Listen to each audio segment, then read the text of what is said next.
Hi friends, welcome to screen shot movie. ఈరోజు మన interview చేయబోయే వ్యక్తి ప్రముఖ మ్యూజిక్ డైరెక్టర్ సాకేత్ సాయిరామ్ గారితో ఇంటర్వ్యూ. సార్ చెప్పండి సార్, మీరు ఇండస్ట్రీకి ఏ విధంగా వచ్చారు సార్? నమస్తే. నేను ఫస్ట్ బ్రైడల్ హోమ్స్ చేశాను. అవి తీసుకుని ఇండస్ట్రీ చుట్టూ తిరిగాను. ఒక 5-6 సంవత్సరాలు తిరిగాక తమ్మాడి భరద్వాజ్ గారిని కలిసి ఆయన ఆల్బమ్స్ విని బాగుంది, బట్ బ్యాక్గ్రౌండ్ స్కోర్ ఎలా చేస్తాను అని అడిగారు. సో బ్యాక్గ్రౌండ్ స్కోర్ అంటే అది టెస్ట్ చేయండి సార్, మీకు నేను ప్రొఫెషనల్గా అనిపిస్తేనే ఇవ్వండి, లేకపోతే నో అబ్లిగేషన్ అని చెప్పాను.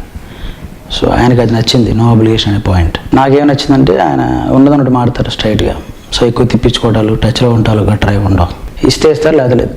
అది కూడా it's depend on the capability. అందుకని ప్రాక్టికల్గా ఉండటం వల్ల నాకు ఆయనతో అంటే నేను చాలామంది కలిసిన వాళ్ళలో బాగా సరిగ్గా ఇంటరాక్ట్ అయిన ఫస్ట్ వ్యక్తి రామ్ గోపాల్ వర్మ. తర్వాత భరద్వాజ్ గారు మంచిగా మీరు it's about receiving and all those things, అంటే టెక్నీషియన్స్కి ఎలా వాల్యూ ఇవ్వాలి ఏంటి అనేది.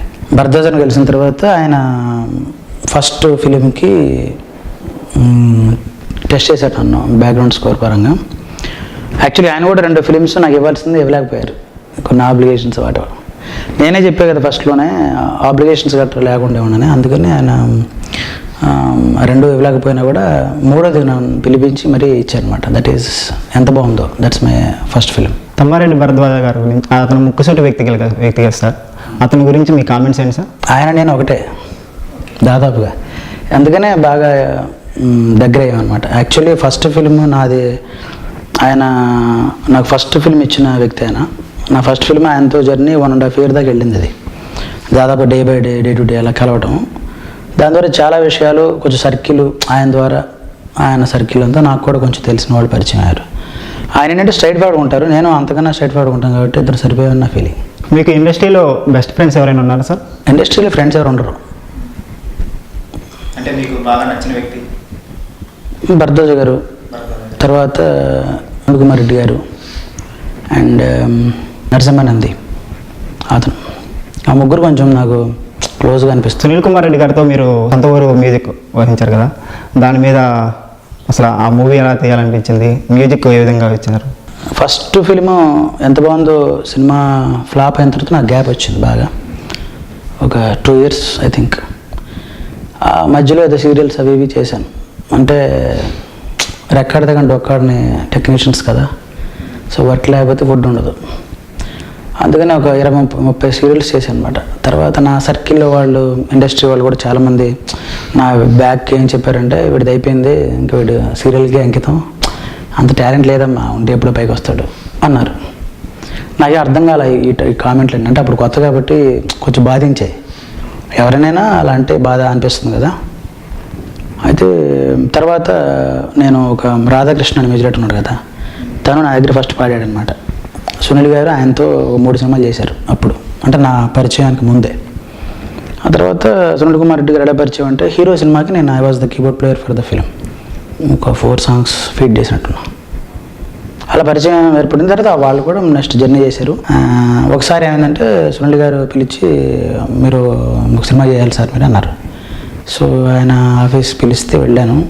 ఆయన, నేను ఎప్పుడైనా సబ్జెక్ట్ అడుగుతాను ఫస్ట్, తర్వాత అది మనకి కెరీర్ ప్లస్ అవుద్దో లేదా చూసుకుంటాం. తర్వాత నేను చేయగలుగుతాను. ఇప్పుడు అందరూ అన్నీ చేయలేరు. ఇప్పుడు మనం కొన్ని జోనర్స్ బాగా చేయగలుగుతాం, కొన్ని సోసో, కొన్ని లైట్. చేయలేనప్పుడు లైట్ అని తెలిసిన తర్వాత ముందే మనం ఫ్లాప్ అయ్యే ఎగ్జామ్ రాయకూడదు. అందుకని ఎప్పుడు అలా పట్టించుకోను. సునీల్ గారు పిలిచి ఫస్ట్ ఆఫర్ ఇచ్చారు. ఆయన నాకు సెకండ్ ఫిలిము, ఆయనకి I think it's 4th film, ప్రయత్నం సినిమా పేరు. తర్వాత మళ్ళీ మిస్సింగ్ అనే ఫిలిము, తర్వాత బెస్ట్ ఫ్రెండ్స్ మలయాళం, తర్వాత సొంత ఊరు ఫిలిం గురించి చెప్పాలంటే, సొంత ఊరు ఫిలిం అసలు ఎవరు తీరు. ఐ థింక్ లాభాపేక్ష వాళ్ళు ఎవరు తీరు. బిజినెస్ పీపుల్ ఉంటారు కదా మన ఇండస్ట్రీలో. సినిమా ఇండస్ట్రీ అంటే యాక్చువల్లీ ఒకప్పుడు కళాత్మకమైన వ్యాపార రంగం, ఇప్పుడు వ్యాపారాత్మకమైన కళాత్మక రంగం. సో ఈ రంగంలో కూడా సునీల్ గారు లాంటి వాళ్ళు ఉండటం చాలా గ్రేట్ నాకు తెలిసినంత వరకు. It's my personal opinion. ఆయన స్పెషల్ ఎకనామికల్ జోన్స్ మీద ఆధారపడి ఉంటుంది ఆ ఫిలిం. భూమి, అప్పుడున్న ప్రజెంట్ ప్రాబ్లమ్స్, అంటే అప్పుడున్న పరిస్థితుల్లో ఒక ఊరు బాగుపడాలి అంటే ఊరు చనిపోకూడదు అనే పాయింట్ సొంత ఊరు మెయిన్ పాయింట్. దానిలో ఎల్బి శ్రీరామ్ గారు బాగా రాశారు. ఆయన రాసిన డైలాగులు ఒకే ఒక డైలాగులో సినిమా కథ చెప్పచ్చు. చావు మనిషికి ఉండాలిరా ఊరికి కాదంటాడు. అంటే అట్లాంటి బాగా డెప్త్ ఉన్న కంటెంట్ అది. సునీల్ గారు చెప్పినప్పుడు నేను ఫీల్ అయింది ఏంటంటే అప్పుడు దాకా ఒక సినిమా నేను చేశాను ఛాలెంజింగ్గా. అంటే నేను చాలా సినిమాలు ఇష్టపడి పనిచేస్తాను, కష్టపడి ఏం పని చేయలేదు. బట్ 2 సినిమాలు నేను కష్టపడి పని చేసినవి ఉన్నాయి. ఒకటి 95 గ్రామం, ఒకటి అదే నేషనల్ అవార్డు సినిమా. దానికి మొత్తం 18 అవార్డ్స్. నాకు కూడా స్టేట్ అవార్డు వచ్చింది. అయితే ఏంటంటే అదే పాయింట్ ఆఫ్ వ్యూలో ఇప్పుడు సొంత ఊరు కూడా అదే అంతకన్నా ముందు చేశాం కదా వర్క్. అది బాగా నాకు ఎలా చేస్తావు నువ్వు అన్నట్లు ఉంటుంది అనమాట కంటెంట్ 95 గ్రామం. దాని తర్వాత మళ్ళీ అలాంటి సినిమా ఏమి నేను చేయలే. అంటే అంతగా ఛాలెంజింగ్ ఏమి లేదు. ఈ ఫిలిం అలా అనిపించింది. దాని తర్వాత మళ్ళీ ఛాలెంజింగ్ ఉంది సొంత ఊరే. ఆ 2 ఫిలిమ్సే అవుట్ ఆఫ్ దిస్. ఇప్పుడు దాకా నేను ఒక 20 ఫిలిమ్స్ చేశాను, లోకల్ హిందీ, తెలుగు అండ్ మలయాళం కలిపి. వాటిలో ఈ 2 ఫిలిమ్సే నన్ను బాగా కష్టపెట్టాయి అనమాట. అంటే బాగా డెప్త్ తీసుకెళ్ళాయి. తొందరగా సాటిస్ఫై అయ్యే పరిస్థితి ఉండదు. ఎందుకంటే అది సునీల్ గారు, నేను కూడా కాదు. The content it self is asking more and more. దాన్ని జస్టిఫై చేస్తేనే మనం చేయగలుగుతాం, లేదా చేయలేం. అది బాగా టఫ్ టార్గెట్ అనమాట నాకు అప్పట్లో. 2008 ఐ థింక్ పనిచేసింది ఆ సినిమాకి. అది కూడా బెస్ట్ ఫిల్మ్ అవార్డు, తర్వాత best dialogue writer, best actress 3 Nandi అవార్డులు, దానికి కూడా భరతముని అవార్డులు వచ్చాయి బాగా. నెక్స్ట్ 1940 మూవీ గురించి మాట్లాడుకున్నాం సార్. 1940లో ఒక నేషనల్ అవార్డు వచ్చింది, 3 నంది అవార్డులు వచ్చాయి, 9 భరతముని అవార్డులు వచ్చాయి, మీకు ఒక భరతముని అవార్డు వచ్చింది కదా సార్. దాని మీద మీ ఏ విధంగా స్పందిస్తారు, అంటే ఎలా? 95 గ్రామం అనే సినిమాకి డైరెక్టర్ నరసింహానంది, అతనే ప్రొడ్యూసర్, అతను డైరెక్టర్. అది అతను డెబ్యూట్ ఫిల్మ్. అంటే ప్రొడ్యూసర్స్ ఎవరు లేరు, అతనే వాళ్ళ చుట్టాలు, వాళ్ళు వీళ్ళు ఫ్రెండ్స్ని పాపం చాలా కష్టపడి ఒప్పించి వాళ్ళ పొలాలను కూడా తాకట్టు పెట్టించి మరి డబ్బులు తీసుకొచ్చి నమ్మకం మీద సినిమా తీసాడు. యాక్చువల్లీ అతను బి గోపాలసు డైరెక్టర్. అంటే మన క్యాజువల్ చెప్పాలంటే బి గోపాలసు డైరెక్టర్ అంటే సుమోలు లేకపోతే, లేకపోతే ఇంక టాటాలు ఏదో ఏదో ఉంటాయి కదా, అట్లాంటి త్వరగొట్టే సినిమాలు చేస్తారు కదా అనుకుంటాం. కానీ అతను ఏంటో మరి హీరోయిన్కి పూర్తిగా బట్టలు బాగా చుట్టి పద్ధతిగా, సంస్కారంగా, అదేదో ఈ డెకే కూడా కాదు. 1940 అంటే చాలా డెకేలు వెనక్కి వెళ్ళిపోయి అప్పుడున్న కాలమాన ప్రకారంలో ఉండాల్సిన విధంగా సినిమాని తీసి, నాకు మ్యూజిక్ జీవనం వచ్చినప్పుడు ఫస్ట్ చెప్పా కదా ఇందాక చెప్పినట్లు, ఫస్ట్ టాస్క్ అదే నాకు బాగా. అంటే బాగా డెప్త్గా ఉంటుంది అది. అదేంటంటే ఇట్ ఈస్ అబౌట్ క్యాస్ట్ అనమాట. అంటే ఒరిజినల్ మనకి అసలు క్యాస్ట్ అనేది లేదు ఒరిజినల్లీ. అది ఎవరో ఇన్వెంట్ చేశారు తప్ప క్యాస్ట్ అనేది లేదు ఒరిజినల్గా. మనుషులు, వర్ణాలు ఉన్నాయి. వర్ణాలు ఆర్ బేస్డ్ ఆన్ వర్క్స్. మీ అబ్బాయి ఇప్పుడు సపోజ్ మీరు రైటర్ అనుకోండి, మిమ్మల్ని రచయిత అనేవాళ్ళు. మీ అబ్బాయి బంగారు పని చేస్తే ఆయన స్వర్ణకారుడు అనేవాళ్ళు. అట్లా ఏదైతే ఉందో క్యాస్ట్ లేదు, వర్ణం ఉంది. వర్క్ని బట్టి క్యాస్ట్ కాదు, వర్ణం. ఓకే. సో వర్ణం ఒకటే ఉండేది, క్యాస్ట్ అనేది అట్లా లేదు. మీకు మనోధర్మ శాస్త్రం అట్లా అంటే అంత డెప్త్కి వెళ్ళి చేసిన సినిమా అది. ఓకే. బాగా బుర్ర మామూలుగా ఉండదు. అంటే ఆ సినిమా చేయాలంటే నాకు తెలిసిన వరకు తపస్సు చేసినట్లే. ఓకే. అలాగే బాగా కష్టపడి డైరెక్టర్ బాగా చేశారు ఆయన. ఆయన నాకు చెప్పిన ఒక టఫ్ టార్గెట్ ఏంటంటే ఆ సినిమా మొత్తం మీద, యాక్చువల్లీ అతను నాకు కాలేజ్ మేట్ కూడా. ఓకే. అతను టఫ్ టార్గెట్ ఏం చెప్పాడంటే దీనిలో ఒక వెస్ట్రన్ ఇన్స్ట్రుమెంట్ ఉండకూడదు అన్నాడు. ఓకే. తర్వాత ఆర్కెస్ట్రేషన్లో కూడా వెస్ట్రన్ రాక్ గిటార్లు అవి బేస్ అసలు వినపడకూడదు. అసలు నాకు వెస్ట్రన్ అనేది ఇన్స్ట్రుమెంట్ వద్దు, 13 వద్దు అన్నాడు. ఓకే. మరి ఏం కావాలంటే ఓన్లీ ఆలాపనలు, flutes, violin and tabla, sitar లాంటి ఎథనిక్స్ కావాలి, అలాంటి ఇన్స్ట్రుమెంట్సే కావాలన్నాడు. అది బేసిక్గా మనకి పెట్టిన ఒక ఇదనమాట, ఆంక్ష. అక్కడి నుంచి దాటిని వెళ్ళకూడదు అన్నట్లు ఉంటుంది. గిరిగేసి ఇక్కడే ఉండాలి, ఇక్కడే ఫుట్బాల్ ఆడాలన్నట్టు ఉంటుంది. ఓకే. అది టార్గెట్ బాగానే ఉంది. బట్ టఫ్ ఏంటంటే అన్ని ఫీలింగ్స్ని మనం కొన్ని ఇన్స్ట్రుమెంట్స్ ద్వారా చెప్పలేం. అవసరం అప్పుడు పడవచ్చు వేరే ఇన్స్ట్రుమెంట్స్ కూడా. బట్ నేనేం చేశానంటే దాన్ని కూడా ఎందుకు తేలేం, అదే ఛాలెంజింగ్ దానిలో. అందుకని మీరు ఆ ఫిలిం చూస్తే దానిలో కంప్లీట్లీ నేను నేర్చుకున్న శాస్త్రీయ సంగీతం నాకు వెళ్ళిపోయింది బాగా. ఓకే. అది అంత కష్టపెట్టిన film. But we are happy for that. ఎందుకంటే అంత కష్టపడిన దానికి అతను నేషనల్ అవార్డు తీసుకోవడం వల్ల మంచి రికగ్నేషను, మన మీడియా వాళ్ళు వీళ్ళందరూ ఇండస్ట్రీ వాళ్ళు బాగా సపోర్ట్ చేసి మంచి పబ్లిసిటీ అతను మంచి టెక్నీషియన్ అనే ఉద్దేశంగా బాగా సపోర్ట్ చేశారు. అది గ్రేట్. భరత్మణి అవార్డు మీకు వచ్చిన ఆనందం కంటే ఎక్కువ బాధపడ్డారు కదా సార్, దానికి గల కారణం ఏంటి సార్? అవార్డు మనకి తెలుగులో శాపం లాంటిదని నా ఫీలింగ్.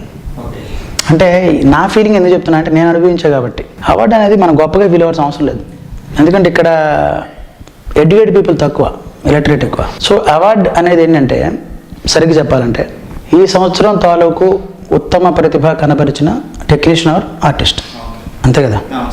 అంటే ఆ సంవత్సరం తాలూకు అది బెస్ట్ ఫిల్మ్, మిగతా వరస్ట్ ఫిల్మ్స్ అని కాదు, ఆ సంవత్సరం తాలూకు అది బెస్ట్ ఫిల్మ్ అంతే. అంటే దాని అర్థం కంపారిటివ్ డిగ్రీ తీసుకోకూడదు. మన వాళ్ళు దౌర్భాగ్యం ఏంటంటే మన వాళ్ళకి first of all award value తెలియదు. ఇంకో ఏంటంటే ఈ లాబింగ్లు చేస్తారు కదా, వాళ్ళ వల్ల అసలు ఉన్న గౌరవం పోద్ది. ఈ మధ్య నంది అవార్డుల మీద కాంట్రవర్సీ వచ్చింది కదా సార్, దాని గురించి ఏమంటారు సార్ మీరు? కాంట్రవర్సీ ఏంటంటే ఇట్స్ అబౌట్ స్కీమ్ అండి. ఇప్పుడు ఇక్కడ రెండు పాయింట్స్. మీరు సిన్సియర్గా వర్క్ చేసినప్పుడు వచ్చే ఫ్రూట్స్ కూడా అలా రావాలి. ఫోన్ చేస్తే అవార్డు వస్తే అది అవార్డే కాదు, అంతే కదా. ఇప్పుడు నేను తెలుసు మీకు, సార్ ఒకసారి చెప్పండి సార్ ఫోన్ చేసి నా గురించి అంటే అక్కడే పోయింది నేను, అంతే కదా. అప్పుడు మీరుంటారు, నేనేంటంటే మేము వెనకాల ఉంటా. అతను వస్తాడు, సాకేత్ అతను వస్తాడు, వస్తే మీరు పిలవండి అంటాడు. అంటే అర్థం ఏంటంటే అతను మనకు తెలియనట్టే కదా, ఇతని ద్వారా తెలిసినట్టు. ఆ ద్వారా వేస్ట్. వస్తే స్ట్రైట్గా రావాలి, లేదా రాకపోయిన ఇబ్బందులు. అయితే అవార్డు రావడం 2 పాయింట్స్ ఉన్నాయి. మనం అప్లై చేయాలి డెఫినెట్గా. అప్పుడు తీసి వాళ్ళందరికీ వాళ్ళు అవార్డు ఇచ్చేస్తాం అనుకోకూడదు. ఇక్కడ చాలామంది కొన్ని సిస్టమ్స్ తిరిగిపోయి ఉండొచ్చు, అదే ఇలెక్ట్రేట్ అవ్వడం వల్ల కూడా. ఎడ్యుకేట్ కాకపోవడం వల్ల అవార్డు శాపమే. నేనైతే నాకు తర్వాత ఫిలిమ్స్ రాలా 3 years. దట్స్ వే నేను చెప్పింది శాపం అనే పదం వాడటానికి కారణం. అందుకే బాధపడ్డా. అవార్డు వస్తే దాని అర్థం ఏంటంటే మనం టాప్ అని కాదు, మనం బెస్ట్ అని. ఇప్పుడు ఉత్తమ సంగీత దర్శకుడికి ప్రముఖ సంగీత దర్శకుడికి తేడా ఉంది. ప్రముఖ అంటే ఫేమస్, ఉత్తమ అంటే బెస్ట్. ఇప్పుడు దీనిలో మీరు ఎవరిని చూస్ చేసుకుంటారు? కొంతమంది కొన్ని రకాలుగా ఆలోచిస్తే వాళ్ళు చెప్పే మెజర్మెంట్స్ వాళ్ళకు ఉంటాయి, నేను కాదంటలేదు. ఇప్పుడు ఇండస్ట్రీలో ఏమంటారంటే అవునమ్మా అవార్డు వస్తే ఏమొస్తుంది, అవార్డు సినిమాలు ఇప్పుడు నాకు ముద్ర వేస్తారు, అది కూడా ఒక పెద్ద మైనస్. సాకేత్ గారు చేస్తే నేషనల్ అవార్డు వస్తుందని ఒక అతను నా దగ్గరికి వచ్చాడు ఆల్రెడీ. ఓ చిన్న ఫిలిం, అంటే చిన్నపిల్లల ఫిలిం, చిన్న ఫిలిం అంటే నా ఉద్దేశం చిన్నపిల్లల ఫిలింని తీసుకొని వచ్చాడు. ఒక ఇది ఆ ఫిలిం బాగా తీశారు వాళ్ళు.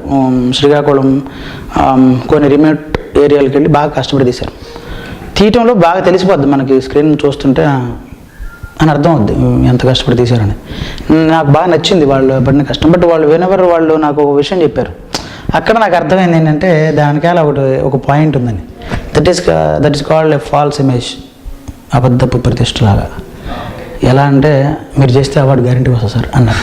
అయినా సరే ఓహో నేను అవార్డు ఓరియంటెడ్ అంటే ఓరియంటెడ్ అన్నప్పుడు నాకు లిమిటెడ్ అని అనిపించింది. క్లియర్గా అర్థమైపోద్ది కదా. మనం ఇప్పుడు మన గురించి వేరే వాళ్ళు ఎవరు చెప్పక్కర్లా, ఓ చెవులో చెప్పక్కర్లా, తెలిసిపోద్ది ఆల్మోస్ట్. ఎందుకంటే మనం అవర్ వర్క్ విల్ స్పీక్, అది నేను బాగా నమ్మే సిద్ధాంతం. అందుకని అవార్డు రావడాన్ని బాగా హర్ట్ అయ్యా నేను. అవార్డు వచ్చి 3 నెలల తర్వాత, 3 నెలలు బాగా పిఆర్ ఉంది. ప్రెస్ వాళ్ళు వీళ్ళు మన వాళ్ళందరూ చప్పలు కొట్టి అసలు అదిరిపోయింది సార్, నీళ్ళు వేసి అన్నీ బాగుంటాయి చెప్పుకోవడానికి, చదువుకోవడానికి, చూసుకోవడానికి. బట్ 3 నెలల తర్వాత చూస్తే 3 సంవత్సరాల గ్యాప్ ఉంది. ఇప్పుడు దాన్ని నేను బ్లేమ్ చేసినా వీళ్ళు ఒప్పుకోరు కదా. అందుకే నేను ఎవరిని బ్లేమ్ చేయలేను, ఎందుకంటే I'm not having any right here. మన ఇండస్ట్రీలో ఎవరికి వర్క్ ఇవ్వాలని మ్యాండేటరీ లేదు, వర్క్ చేయాలని కూడా లేదు. ఒక రకంగా ప్లస్, అది మనకి ఇష్టమైతే చేయొచ్చు. మైనస్ ఏంటంటే ఇది ముద్ర కొట్టేసి పక్కన పెట్టేస్తారు. అంటే నేను కోరుకోలేదు వాళ్ళు ఏ ముద్ర ఇస్తారు నాకు కావాలి అని. ఇట్ ఈస్ అబౌట్ ఇమేజ్ అంతే. అందుకని అవార్డు రావడం అనేది నేను బాధపడతా. ఎవరికి వచ్చినా పాపం సానుభూతి ప్రకటిస్తా తెలుగులో. కొంతమందికి నచ్చదు నా పద్ధతి, బట్ నేనేంటంటే I'm very much too much practical and stubborn also. నాకు కొన్ని కాంప్రమైజ్ అవ్వను, అదే కొంచెం నా మైనస్ కూడా. సార్ మీరు మ్యూజిక్ డైరెక్టర్ కాకముందు ఎవరి దగ్గర వర్క్ చేశారు సార్? లేదు, చేయలేదు. నేను మా గురువు గారు మహానుభావుడు చనిపోయారు. ఆయన పివిపి రాజారాం గారిని, ఆయన హార్మోనిస్ట్ అనమాట. విజయవాడలో నేర్చుకున్నాను. హిందుస్థాన్ డిప్లొమా నేను. తర్వాత ప్రైవేట్ ఆల్బమ్స్ చేసి తర్వాత కొన్ని సీరియల్స్ అట్లా చేసి వచ్చినామని తప్ప నేను ఎవరి దగ్గర అసిస్టెన్స్ చేయలేదు. సార్ మీరు కమర్షియల్ సినిమాలు తీయలేదా సార్? ఇప్పటివరకు ఏమైనా తీసారా? తీయలేదా? చేశాను. ఇప్పుడు వచ్చింది, but it is like industry believe చేసేంత రాలేదు.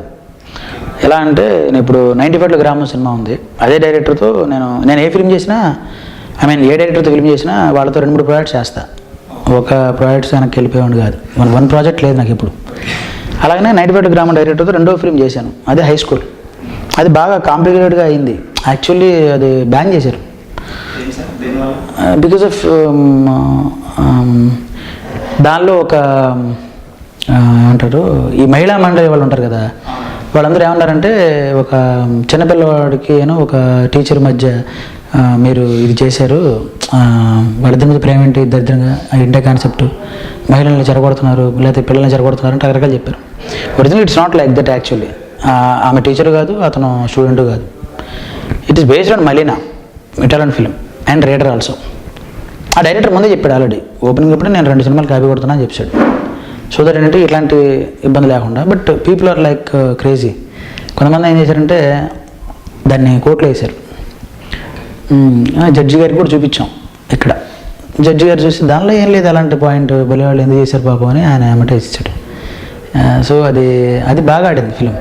బట్ బికాస్ ఆఫ్ కాంట్రవర్షియల్ వీళ్ళు తీసుకోవాలా, హిట్ లాగా పరిగణించాలి. ఒరిజినల్ అది 55 days ఆడింది, 55 days ఇన్ 5 centers ఆడింది. మంచి గ్రాస్ కలెక్షన్స్ అండ్ 3 languagesలో అది డబ్ అయింది. యాక్చువల్లీ మన ఫిలిమ్స్ డబ్ చేయడం కష్టం. తమిళనాడు వాళ్ళు తమిళ్లో చేశారు, తమిళనాడు వాళ్ళు అక్కడ ఆడిచ్చారు మంచి డబ్ చేసి, వాళ్ళకి నచ్చింది ఫిలిం. అండ్ భోజ్పురి హిందీ అటు వెళ్ళింది అనమాట. But people because of this వాళ్ళు ఎవరు పట్టించుకో, మన ఇండస్ట్రీ వాళ్ళు పెద్ద పట్టించుకోవాలి. కాంట్రవర్షియల్ అయింది కదా, అదో బూత్ సినిమా అలాగే తీసుకున్నారు. ఈ మహిళా మండలి కూడా దాన్ని బూతులాగానే పాపం ట్రీట్ చేశారు. అయితే సివిఎల్ నరసింహరావు గారిని ఒక ఆర్టిస్ట్ కమ్ డైరెక్టర్ ఆయన ఉన్నారు కదా, ఆయన లాయర్ కూడా.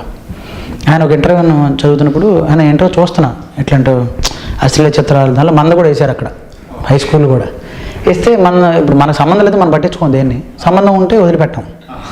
మరి అందుకనే చూస్తూ కూర్చున్నాయి ఎందుకు ఏం చెప్తారు మన గురించి అని. అతను చెప్పాడు నా గురించి.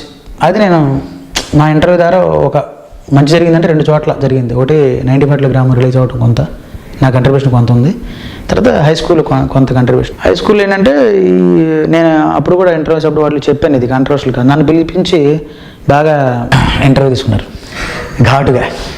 అయితే నా దగ్గర ఒక మైనస్ ఉంది, నన్ను ఎవరి క్వశ్చన్ వేసినా క్వశ్చన్ గ్రావిటీని బట్టి ఆన్సర్ వచ్చేస్తుంది. మంచి క్వశ్చన్ ఇస్తే మంచి ఆన్సర్ వస్తుంది, ఒక గ్రావిటీ డెప్త్కి వెళ్ళి అనుకోండి డెప్త్కి వస్తుంది, హార్డ్గా వేసి అనుకోండి ఇంతకన్నా హార్డ్గా వస్తుంది. It is like A throwing ball.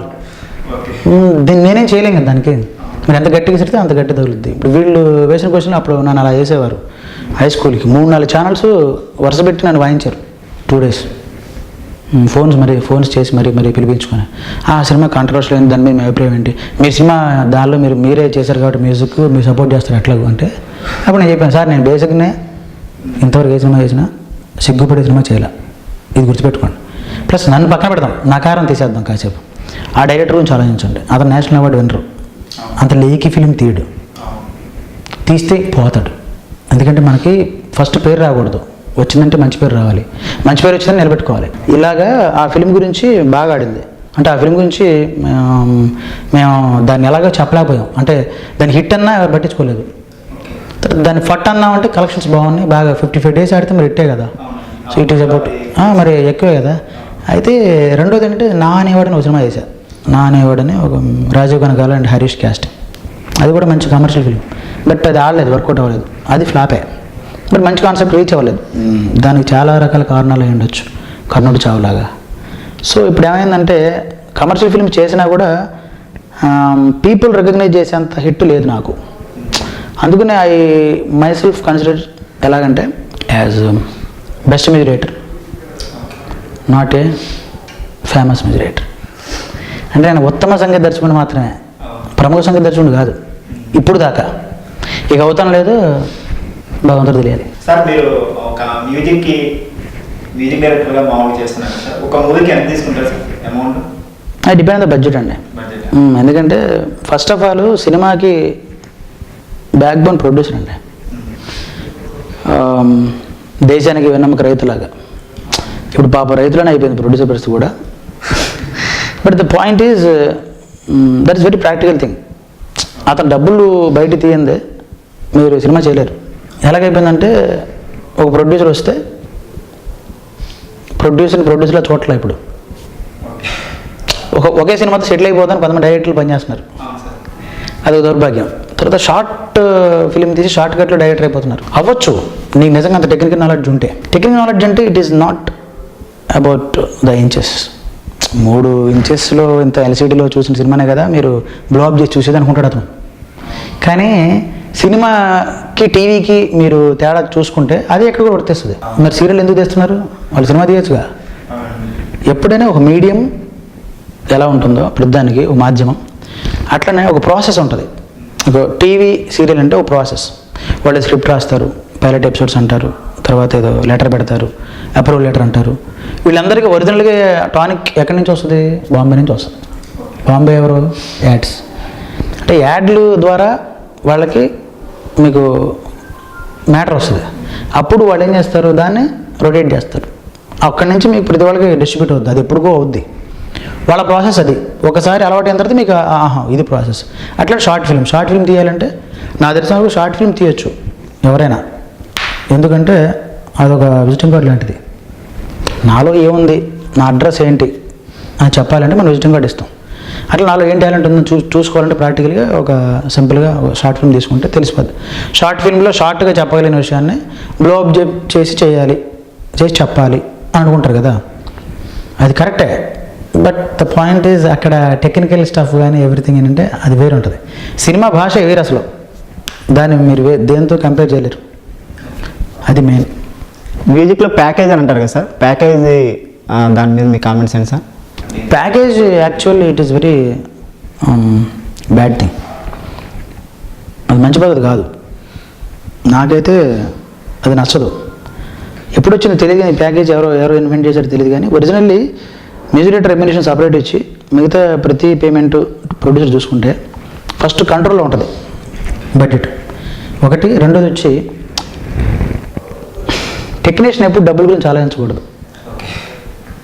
Technician A ఆలోచించాలంటే technician శరీరం ఒకటే, పొట్ట ఒకటే, డబ్బు గురించి ఆలోచించాలి, మైండ్ ఆలోచించకూడదు. ఎందుకు నేను చెప్తున్నానంటే ఇది లాభాపేక్షతో మీరు చేయకూడదు. హిట్ అయిన ఆటోమేటిక్ లాభాలు వస్తాయి, తన్నుకుంటూ వస్తాయి. నిద్రపోతున్నా మనల్ని తన్ని తీసిపోతారు, అవి పనిచేయాలి. అంటే దట్ ఈజ్ కాల్డ్ సక్సెస్. అంత సక్సెస్ వచ్చిన తర్వాత మీకు అడ్డోది భయం ఉండదు. ఇంకా అప్పుడు మనం ఆటోమేటిక్గా పెద్ద మ్యూజిక్ అయిపోతాం. ఈవెన్ దో మన మ్యూజిక్ ఆ సినిమాలో దరిద్రంగా చేసినా సరే సినిమా హిట్ అయితే గొప్పగా ఉంటుంది. సో అలా ఆపాదించి బతికేస్తారు వీళ్ళందరూ చాలా వరకు. అలా ఆపాదించడం వల్ల వచ్చిన ప్రాబ్లమ్స్ అన్నమాట. అంటే నేను చెప్పేది ప్రొఫెషనలిజం గురించి. ప్రొఫెషనల్గా ఆలోచించినప్పుడు ఆలోచనలు వేరుంటాయి, క్రేజీ థింగ్స్ వేరుంటాయి. మనం క్రేజీగా ఆలోచించినప్పుడు క్రేజీనే ఉంటుంది లైఫ్, పిచ్చిగా ఉంటుంది. క్రేజీ అంటే అదే కదా, ఒక ఇది లేకపోవటం, ఆ సెన్స్ వేరే ఉంటుంది. అది రావాలి అంటే you have to learn all these things. అప్పుడు ఏమవుతుంటే ఎక్స్పీరియన్స్తో పాటు మీకు మీ స్వయంగా వెళ్ళే పద్ధతి కూడా మీకు హెల్ప్ అవుద్ది. దట్ ఈస్ కూడా ప్రొఫెషనలిజం. ఇక్కడ ప్రొఫెషనలిజం ఏం లేదు. మన ఇండస్ట్రీలో చాలామందికి కావాల్సింది ఏంటంటే హిట్, టాలెంట్, క్యారెక్టర్ అవన్నీ వేస్ట్. హిట్టేనండి. హిట్ లేకపోతే వాడు అసలు మనిషే కాదు. కళాకారుడు అనేది పక్కన పెడతాం కాసేపు. నేను చెప్పే మన గురించి, మన సర్కిల్లో అంటే మన ఈ తెలుగు రాష్ట్రాల్లో హిట్ వస్తేనే వాడు టెక్నీషియను, హిట్ వస్తేనే వాడు ఆర్టిస్ట్. లేకపోతే ఆడితే మ్యాటర్ లేదమ్మా, లేదా ఆడు ఎప్పుడో హిట్ ఉండేవాడు అంటాడు. అవకాశవాదం అనేది ప్రతి చోట ఉంది. నా చిన్నప్పుడు చూస్తున్నా, మా సార్ అబ్బాయి పాస్ అయినప్పుడు చూద్దాంలే అంటారు. ఆ పాస్ అవుతుంది మనకు తెలుసు, వాడికి తెలుసు. ఒక ప్రొడ్యూసర్ వస్తుంటారు, ఒక మూవీ దేనిగానే కనపడకుండా వెళ్ళిపోతారు. దేనివల్ల అంటారు? కారణం ఏమంటారు? Lack of experience. ఇప్పుడు మనకి మన టెక్నీషియన్స్ కానీ మన ఆర్టిస్టులు కానీ కార్డు కావాలంటే కండిషన్స్ పెడతారు మన యూనియన్ వాళ్ళు. అలాగనే ప్రొడ్యూసర్లు పెడితే బెటర్ నా ఫీలింగ్. ఎలా అంటే వాళ్ళ మంచి కోసమే. ఇప్పుడు నా ఆలోచన, ఇది ఓన్లీ నా ఒపీనియనే, maybe right or wrong, but definitely helpful అవుతుంది నా ఫీలింగ్. ఎలా అంటే ప్రొడ్యూసర్గా అవుదాం అనుకున్న డబ్బులు ఉంటాయి, డబ్బులు పెట్టుకుని వస్తారు ఎవరైనా. అది ప్రాక్టికల్గా వచ్చేసరికి ప్రాబ్లమ్స్ రావచ్చు. ఎలాగంటే అతను తెలియదు అసలు, కాదంటే ఏంటో తెలియదు, మాటలు ఎవరు రాస్తారో తెలియదు, అసలు పాటలు అంటే ఏంటో తెలియదు, కెమెరా అంటే ఏంటో తెలియదు, ఆర్టిస్టులు అంటే ఏంటో. అంటే ఇవన్నీ ఏంటంటే కొత్తగా ఉంటాయి. ఒకేసారి అతనికి కూడా కార్డు ఇచ్చేయకుండా అసలు అతని కార్డు కూడా అంటే ఐ మీన్ టు సే అతని బ్యానర్కి కూడా రిలీజ్ చేసినప్పుడు ఇలా పెడితే బాగుంటుందని నా ఫీలింగ్. ఎలా అంటే ఫస్ట్ ప్రొడక్షన్ కంట్రోల్గా ప్రొడక్షన్ మేనేజర్ కింద చేయొచ్చు. ఎందుకు డబ్బులు ఇస్తున్నావు, ఎక్కడ ఇస్తున్నావు, ఎలా ఇస్తున్నావు, డబ్బులు ఇచ్చింది ఎలా వస్తుంది ఇది తెలుసుకో. రెండోది ప్రొడక్షన్ మేనేజరు అంటే మేనేజ్ చేయాలి. ఇప్పుడు ఆ హీరోకి ఇమేజ్ ప్రాబ్లం ఉండొచ్చు, లేకపోతే చాలామందికి ఈగోలు ఉంటాయి. మన హీరోస్కి ఈగోలు అయి ఉండొచ్చు. పాప వాళ్ళందరూ సాటిస్ఫై చేస్తూ వీళ్ళందరూ నాలా బట్టలు వచ్చి చాలా ఇంటికి పోయి ఉండొచ్చు. బట్ ఇదంతా నేర్చుకోవాలి. ఎందుకంటే ఇప్పుడు మన బాబులందరికీ చాలామంది ఈగోలు ఉంటాయి. దానివల్ల వచ్చిన ప్రాబ్లం ఇది. వీళ్ళు ఏం చేస్తారంటే వీళ్ళు ఈగో సాటిస్ఫాక్షన్ చేయడం కోసం కొత్త ప్రొడ్యూసర్స్ బాబు గారు అలాగే మీరు ఎలాగంటే అలా, అప్పుడు ఎలాగంటే అలానే పోతూ ఉంటుంది. ఇప్పుడు గో విత్ ద ఫ్లో అనేది కరెక్ట్ కాదు నా ఉద్దేశం. ఓన్లీ డెడ్ ఫిష్ అది ఒకటి వెళ్ళొద్ది అట్లా. సో ఏంటంటే ద పాయింట్ ఈజ్ రెండో రకంగా అలా మనం అనుకున్నాం. మూడో రకంగా వచ్చేసరికి ఏమవుద్దంటే అంటే మూడో రూలు నేను చెప్పేది ఎగ్జిక్యూటివ్ ప్రొడ్యూసర్ చేయి. అప్పుడు మార్కెట్లోకి వెళ్ళి వీడి సినిమా తీశాడు, వీడి తలకాయలు పెట్టుకున్నాడు. తలకాయలు ఉంటాయి కదా పోస్టర్ మీద పెట్టుకుంటారు. ఈ మధ్య కొత్త విషయాలు చెప్తూ ఉంటారు కొంతమంది. కథలో బలం ఉంటే బాగుంటుందండి, కథలో ఇది అసలు కంటెంట్ అంటారు. కరెక్టే అది. దానికి న్యాయం చేసే ఆర్టిస్టులు తీసుకోవాలి. ఇప్పుడు ప్రొడ్యూసర్ తమ్ముడు హీరో అయిపోయి లేదా ప్రొడ్యూసర్ కొడుకు హీరో అయిపోయి అది తెలిసిన ఎవరో సంథింగ్ ఒక అతను మ్యారేజ్కి వీడియో తీసే అతను కెమెరామెన్ అయిపోయి ఆ తర్వాత ఆడెవడో పాపం పాటల పోటీలు పాడిన సింగర్ని పట్టుకొని మ్యూజిక్ డైరెక్టర్ చేసి మనోళ్ళందరూ చేసేస్తారంటే అది that is not team work, that's a group work. Group వేరు, టీం వేరు. గ్రూప్ అంటే మీ భజన చేసేవాళ్ళు, టీం అంటే భజన కాదు. టీం అంటే టెక్నీషియన్స్ అండ్ ఆర్టిస్ట్ ప్రొఫెషనల్గా. అలాగే అతను 3 క్యాడర్లు ఇచ్చి ప్రొడ్యూసర్కి మనం అప్పుడు వాళ్ళకి అప్రూవల్ చేస్తే ఇలా వెనక్కి వెళ్ళరు ఎవరు అంటే తెలుసుకోవాలి కదా. ఎగ్జిక్యూటివ్ ప్రొడ్యూసర్ ద్వారా మీకు మార్కెట్ కూడా తెలుస్తుంది. ఇప్పుడు అతను నెత్తిమే చేయబడితే ఎంత వస్తుందని మీకు ఐడియా వస్తుంది. ఇప్పుడు కొత్త హీరోతో మన సినిమా చేద్దాం అనుకుంటున్నాడు, మన ఇద్దరు అనుకుంటున్నాం, నేనే ప్రొడ్యూసర్ మీరే డైరెక్టర్ అనుకుందాం. చేసేస్తూ ఉంటున్నారు ఈ మధ్య జనాలు, చేసేస్తారు అంతే. ఏమంటే ప్రొడక్షన్ మేనేజర్ పిలుస్తున్నారు, ప్రొడక్షన్ మేనేజర్ వచ్చి సార్ చేసేస్తాం సార్ అక్కడ పలానా లాడ్జ్ తీసేస్తున్నాడు మీరు అక్కడ కూర్చొని అంటాడు. పాపం ప్రొడ్యూసర్ ఏదో సూట్ కేసు పట్టుకొని పల్లెటూరు నుంచి వచ్చేస్తాడు, రొయ్యల చెరువులు అమ్ముతాడు, మరి ఎకరాలు అమ్ముతాడో మనకు తెలియదు. రియల్ ఎస్టేట్ నుంచి వస్తున్నారు ఈ మధ్య, రియల్ ఎస్టేట్ నుంచి సాఫ్ట్వేర్ నుంచి వస్తున్నారు. అంటే they don't know about anything. అంటే సినిమా గురించి తెలియదు. కొంతమంది సినిమా ఇవన్నీ చూసి ఇన్స్పైర్ వస్తున్నారు తెలియక. కొంతమంది వేరే యావిగేషన్స్ వస్తున్నారు. వేరే యావిగేషన్స్ అంటే మీకు తెలిసి ఉంటాయి. వాటి వల్ల ఉపయోగం ఉంది. మళ్ళీ వీళ్ళు ఏం చేస్తారు, ఈ సోకాల్డ్ సూడో వీళ్ళు మేధావులు ఏం చేస్తారంటే ఇంటికి పోయి డీసీ పేపర్ తిరిగేస్తూ మాకు తెలుసమ్మా సినిమా ఇండస్ట్రీ అందరూ ఫ్రాడ్ గాళ్ళు, మేము చేసిన సినిమా ఒకసారి అప్పట్లో అసలు మేము 100 మందికి ఫుడ్ పెట్టాం తెలుసా, 1000 మంది ఫుడ్ పెట్టారు, అందరు ఎలాంటి వాళ్ళు అంటే అంతవరకే ఉంటారు మనతో, తర్వాత పట్టించుకోడు ఎవడు. ఇలాగా మనకు అందన ద్రాక్ష పండు పొలంలాగా చెప్తారు. ఎందుకంటే మన ఇండస్ట్రీ వాళ్ళే ఎక్కువ అలుసు కదా, దేని మీదైనా వాళ్ళ మీద వేసేయచ్చు. కాంట్రవర్షియల్ అయినా కరెన్సీ అయినా దేనికోసమైనా ఉచ్చు ఈజీగా వేసేయచ్చు. ఎందుకంటే మన ఫేమ్ ఉంటుంది కదా, భయపడతాం కదా, ఆ భయాన్ని వాళ్ళు అడ్డు పెట్టుకుంటారు అన్నమాట. మన గౌరవం మన భయం అది వాళ్ళ ఫీలింగ్. బట్ మన గౌరవం మన బలం, భయం కాదు. ఇండస్ట్రీకి వస్తే చెడిపోతారంటారు కదా సార్ ఒక్కొక్కరు. బయట టాక్ ఏంటంటే ఇండస్ట్రీకి వెళ్ళకూడదు, వెళ్తే చెడిపోతారు అంటారు కదా. అసలు ఇండస్ట్రీకి వస్తే ఎందుకు చెడిపోతారు సార్? నా విషయం చెప్తా. సో దానిలో ఒక ఎగ్జాంపుల్ మీకు కనపడిపోద్ది. అంటే నేను ఇండస్ట్రీ వ్యక్తిని కాబట్టి నేను ఇండస్ట్రీకి వస్తానని డిసైడ్ అయ్యి వచ్చా. ఇంట్లో మా మదర్ ఫాదర్ నేను ఒక్కడనే, no brothers no sisters. So దానివల్ల గారాబం ఉండొచ్చు, ఇంకేదైనా ఉండొచ్చు.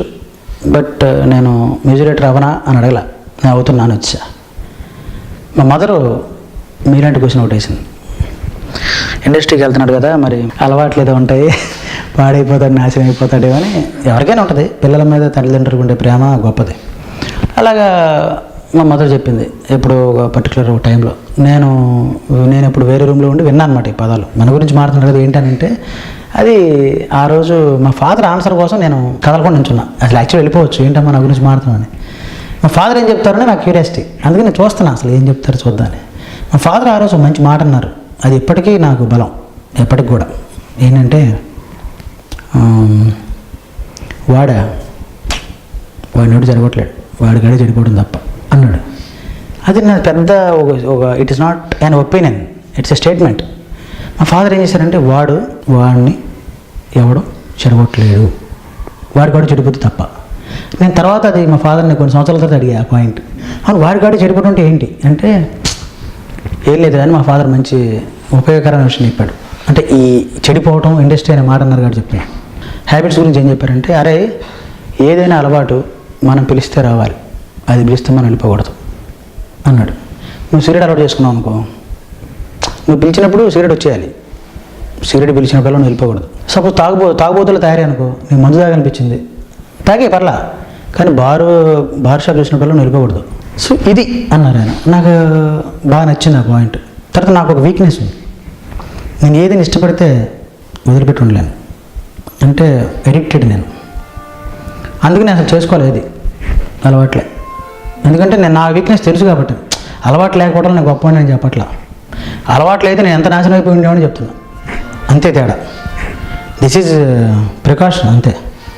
సార్ మీరు ఒక కేసులో ఇరుక్కున్నారు సార్. అవును. అది అసలు ఒక మహిళని హెరాస్మెంట్ చేశారని కేసులో ఇరుక్కున్నారు. అసలు దాని మీద కామెంట్స్ ఏంటి సార్? అసలు దేని మీద మీరు కేసు వేశారు ఏంటి? ఇది యాక్చువల్లీ కిడ్నాప్ కేసు చేశారు. యాక్చువల్లీ నేను ఇండస్ట్రీకి వచ్చిన తర్వాత 20 సినిమాలు చేశాను. 20 సినిమాలు 20 మంది అంటే సింగర్స్, లిరిక్ రైటర్స్ అందరిని కలుపుకొని 20 మందిని నేను ఇంట్రడ్యూస్ చేశాను. సో సింగర్స్ని, లిరిక్ రైటర్స్ ఇంట్రడ్యూస్ చేయడం అనేది నాకు ఒక లక్ష్యంలో ఒక భాగం. అది ఎప్పటి నుంచి అలవాటు నాకు, అదో సాటిస్ఫాక్షన్ అంతే. నా ఫస్ట్ ఫిల్మ్లోనే నేను ఇప్పుడు కేఎం రాధాకృష్ణ మీరు అంటున్న మ్యూజిక్ డైరెక్టర్ ఉన్నారు కదా, అతన్ని ఫస్ట్ సింగర్కి ఇంట్రడ్యూస్ చేసింది నేనే. దానిలోనే మరి ఇంకొక సింగర్ ఇంట్రడ్యూస్ చేశాను, 2-3 సింగర్స్ని. లిరిక్ రైటర్గా ఒక అతన్ని. అంటే నేను చెప్తున్నా అంటే ఇంట్రడ్యూస్ చేయడం అనేది నా ఎయిమ్లో ఒక పార్ట్ అని చెప్తున్నా. ఓకే, అలాగా అప్పటి నుంచి నేను దాదాపుగా ఇప్పుడు దాకా అంటే దాదాపుగా యావరేజ్న ఒక సినిమాకి ఒక వ్యక్తిని అలా చేసుకుంటూ వచ్చా. నా కళాకారుల విషయంలో లింగభేదం లేదు. ఫస్ట్ ఆఫ్ ఆల్ ఆడ మగ నేను చూడను, వాళ్ళు సింగరు, వాళ్ళు రైటరు, అంతే రెండే. అలా చేసుకుంటూ వస్తా. అలా వస్తున్న క్రమంలో ఏంటంటే చాలామంది అమ్మాయిలు మన దగ్గరికి వచ్చి అప్రోచ్ అవ్వటం, వాళ్ళకి సంబంధించినంతవరకు. కొంతమంది అమ్మాయిలు ఇప్పుడు ఈ మధ్య వాట్సాప్ వచ్చాయి కాబట్టి వాట్సాప్లోనే MP3 పెట్టడం, అబ్బాయిలు కూడా అప్రోచ్ అవ్వడం. చెప్పాక లింగభేదం లేదని. సో ఎవరైనా సరే మన అప్రోచ్ అవ్వచ్చు, వాళ్ళకి సంబంధించిన టాలెంట్, మాకు టాలెంట్ ఉంది, మీరు నచ్చితే ఇవ్వండి అని అడుగుతారు, తప్పలేదు. ఎందుకంటే నేను కూడా అలా వచ్చినానే కదా, నేను అలా బిహేవ్ చేయకూడదుగా. అందుకే నేను ఏం చేస్తానంటే నన్ను వాళ్ళలో చూసుకుంటా.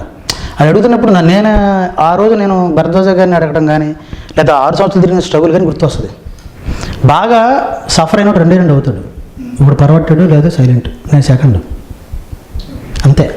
సో అలాగే వెళుతున్న సందర్భంలో ఏమైందంటే ఒక అమ్మాయి వచ్చింది. ఎలాగంటే వాళ్ళ ఫాదరే పట్టుకొచ్చాడు అమ్మాయిని, ఇండస్ట్రీకి పరిచయం చేస్తాను. అతను ఏం చేశాడంటే ఆ అమ్మాయిని సింగర్గా గుర్తింపు. ఆ అమ్మాయికి ఒక 3 years కాకుండా 3 months అనుకుంటా ట్రైనింగ్ అది ఇచ్చాడు, క్లాసికల్ మ్యూజిక్. మా అమ్మాయి పాడుద్దండి, ఇట్లా మీరు ఆఫర్ ఇవ్వాలి సార్ అంటే, నేను దాన్నే ఉంది వాయిస్ సెట్ అయితే ఇస్తా, నేను మాట ఇవ్వను అన్నా. ఎందుకంటే దిస్ ఈజ్ బిగ్ మీడియం, అంటే మా సినిమా అనేది ఒక పెద్ద పరిశ్రమ కదా, లక్షల కోట్లు పెడతారు. ఒక టెక్నీషియను లేదా ఒక ఆర్టిస్ట్, ఒక అమ్మాయి, ఒక అబ్బాయి ఎవరైనా సింగర్గా మనం ఇంట్రడ్యూస్ చేయాలంటే వాళ్ళలో ఆ క్యాలిబర్ ఉండాలి. అంటే రేపు స్క్రీన్ మీద వాళ్ళ వాయిస్ చూస్తే బాగా పాడాడు అనుకోవాలి. సో అంత అర్హత ఉందో లేదో చెప్పేది నేను ఒక్కడనే, అది కూడా మొహం చూసి చెప్పలేను, వాయిస్ చూడాలి. సో అలా వాయిస్ టెస్ట్ చేస్తాను. అతను ఆ అమ్మాయిని తీసుకొచ్చిన తర్వాత అంటే వాళ్ళ ఫాదరే అమ్మాయిని మన దగ్గరికి ఫస్ట్ పట్టుకొచ్చాడు. తర్వాత ఏమైందంటే టెస్ట్ చేసిన తర్వాత అమ్మాయి వాయిస్ బాగుంది. నేను అమ్మాయి నుంచి అంత ఎక్స్పెక్ట్ చేయలే, చిన్న అమ్మాయి యాక్చువల్లీ ఆ వాయిస్ అంత మెచ్యూరిటీ ఉంటుంది నేను అనుకోలే. బట్ ఆ అమ్మాయి లక్కీగా అమ్మాయి వాయిస్లో అంత మెచ్యూరిటీ ఉంది. సో బాగుంది కదా. ఏమైంది ఫస్ట్ ట్రాక్ సింగర్గా కొన్ని పాటలు పాడించాను. తర్వాత రెమ్యునేషన్ ఇద్దామని ట్రై చేస్తే అమ్మాయి తీసుకోలే. మీరు నా గురువులతో సమానం అండి, నేను తీసుకోను అంటే, కరెక్టేనమ్మా, అదే ఇదే నీ భావన బాగానే ఉంది, బట్ నేను చెప్పేది అంటే నేను కొత్తగా ఎవరికి నేను అంటే నాకు అలవాట్లేదు. ఎవరి దగ్గర నుంచి అయినా డబ్బులు లేకుండా ఆర్ట్ తీసేసుకునే అలవాటు నాకు లేదు, ఎందుకంటే నేను అలా కోరుకోను కాబట్టి, అంతే సింపుల్. అని నేను అమ్మాయికి ఏం చేశాను, ఇట్లా కాదు అమ్మాయి కానీ అప్పుడు వేరే మార్గం మార్చి ఆ డబ్బుల్ని యూనియన్లో కట్టి అమ్మాయి కార్డు ఇప్పించా. సో నేను సైన్ పెట్టి కార్డు అమ్మాయికి ఇప్పించా. ఎందుకంటే నా దగ్గరే పాడాలనుకుంటే అమ్మాయికి నాకు తెలిసిన వరకు ఫ్యూచర్ ఉండదు. ఎందుకంటే నాకే యావరేజ్న సంవత్సరానికి 1 సినిమా వస్తుంది, అంతే కదా. ఇప్పుడు నా కోసం అమ్మాయి వెయిట్ చేస్తూ కూర్చుంటే ముసలి అయిపోద్ది. సో నా ఉద్దేశం అంటే singers are like birds, various music director is like a tree. అతను 4-10 మందికి నేడివ్వాలి. బర్డ్స్ ఏంటంటే వాళ్ళ ఎంతవరకు ఫ్లరిష్ అవుతారో చూసుకోవాలి, నెక్స్ట్ వెళ్ళిపోతూ ఉండాలి, అది ఆగకూడదు గమ్యం వాళ్ళ ప్రయాణం. నేను అందుకని అమ్మాయి విషయంలో ఏం ఆలోచించానంటే మల్టిపుల్ మీడియేటర్స్ మల్టిపుల్ ప్రొవైడ్స్ చేస్తే ఆమె నాలెడ్జ్ పెరుగుతుంది, ప్లస్ సర్కిల్ పెరుగుతుంది, ఆమె తొందరగా ఫ్రెష్ అవుతుంది. నాతో పెట్టుకుంటే ఏముంది, మళ్ళీ ఇంకో సంవత్సరం వచ్చేదాకా నేను సినిమా చేయను, ఆ అమ్మాయి ఇంకో పాట పాడదు. అందుకని వ్యాస్ట్గా అమ్మాయికి కలిపిద్దామని ఆ పని చేసిన తర్వాత అతను రిక్వెస్ట్ చేశాడు, మా ఇంట్లో ఒక పనికిరాని కంప్యూటర్ ఒకటి ఉంది 2004 ఎప్పుడో, ఆ కంప్యూటర్ మీరు అది ఇవ్వచ్చు కదా, మా అమ్మాయికి నేను స్కైప్లో వాళ్ళ గురుగారితో మ్యూజిక్ నేర్చుకుంటుంది, మీరు హెల్ప్ చేస్తే బాగుంటుందండి అని చెప్పి అతను బాగా కొంచెం భేద పలుకులు పలికాడు. సరే మనం అందులో సాఫ్ట్గా కూల్ అయిపోతాం కాబట్టి ఐజ్ అయిపోతాం కాబట్టి దాన్ని ఉందని నేను శుభ్రం పెయింట్ ఇది కూడా ఇచ్చా, కంప్యూటర్ కూడా. సో అమ్మాయి కార్డు ఇప్పించి పాట ఇప్పించి నేను కంప్యూటర్ కూడా ఇచ్చా. It is only because of she is a professional.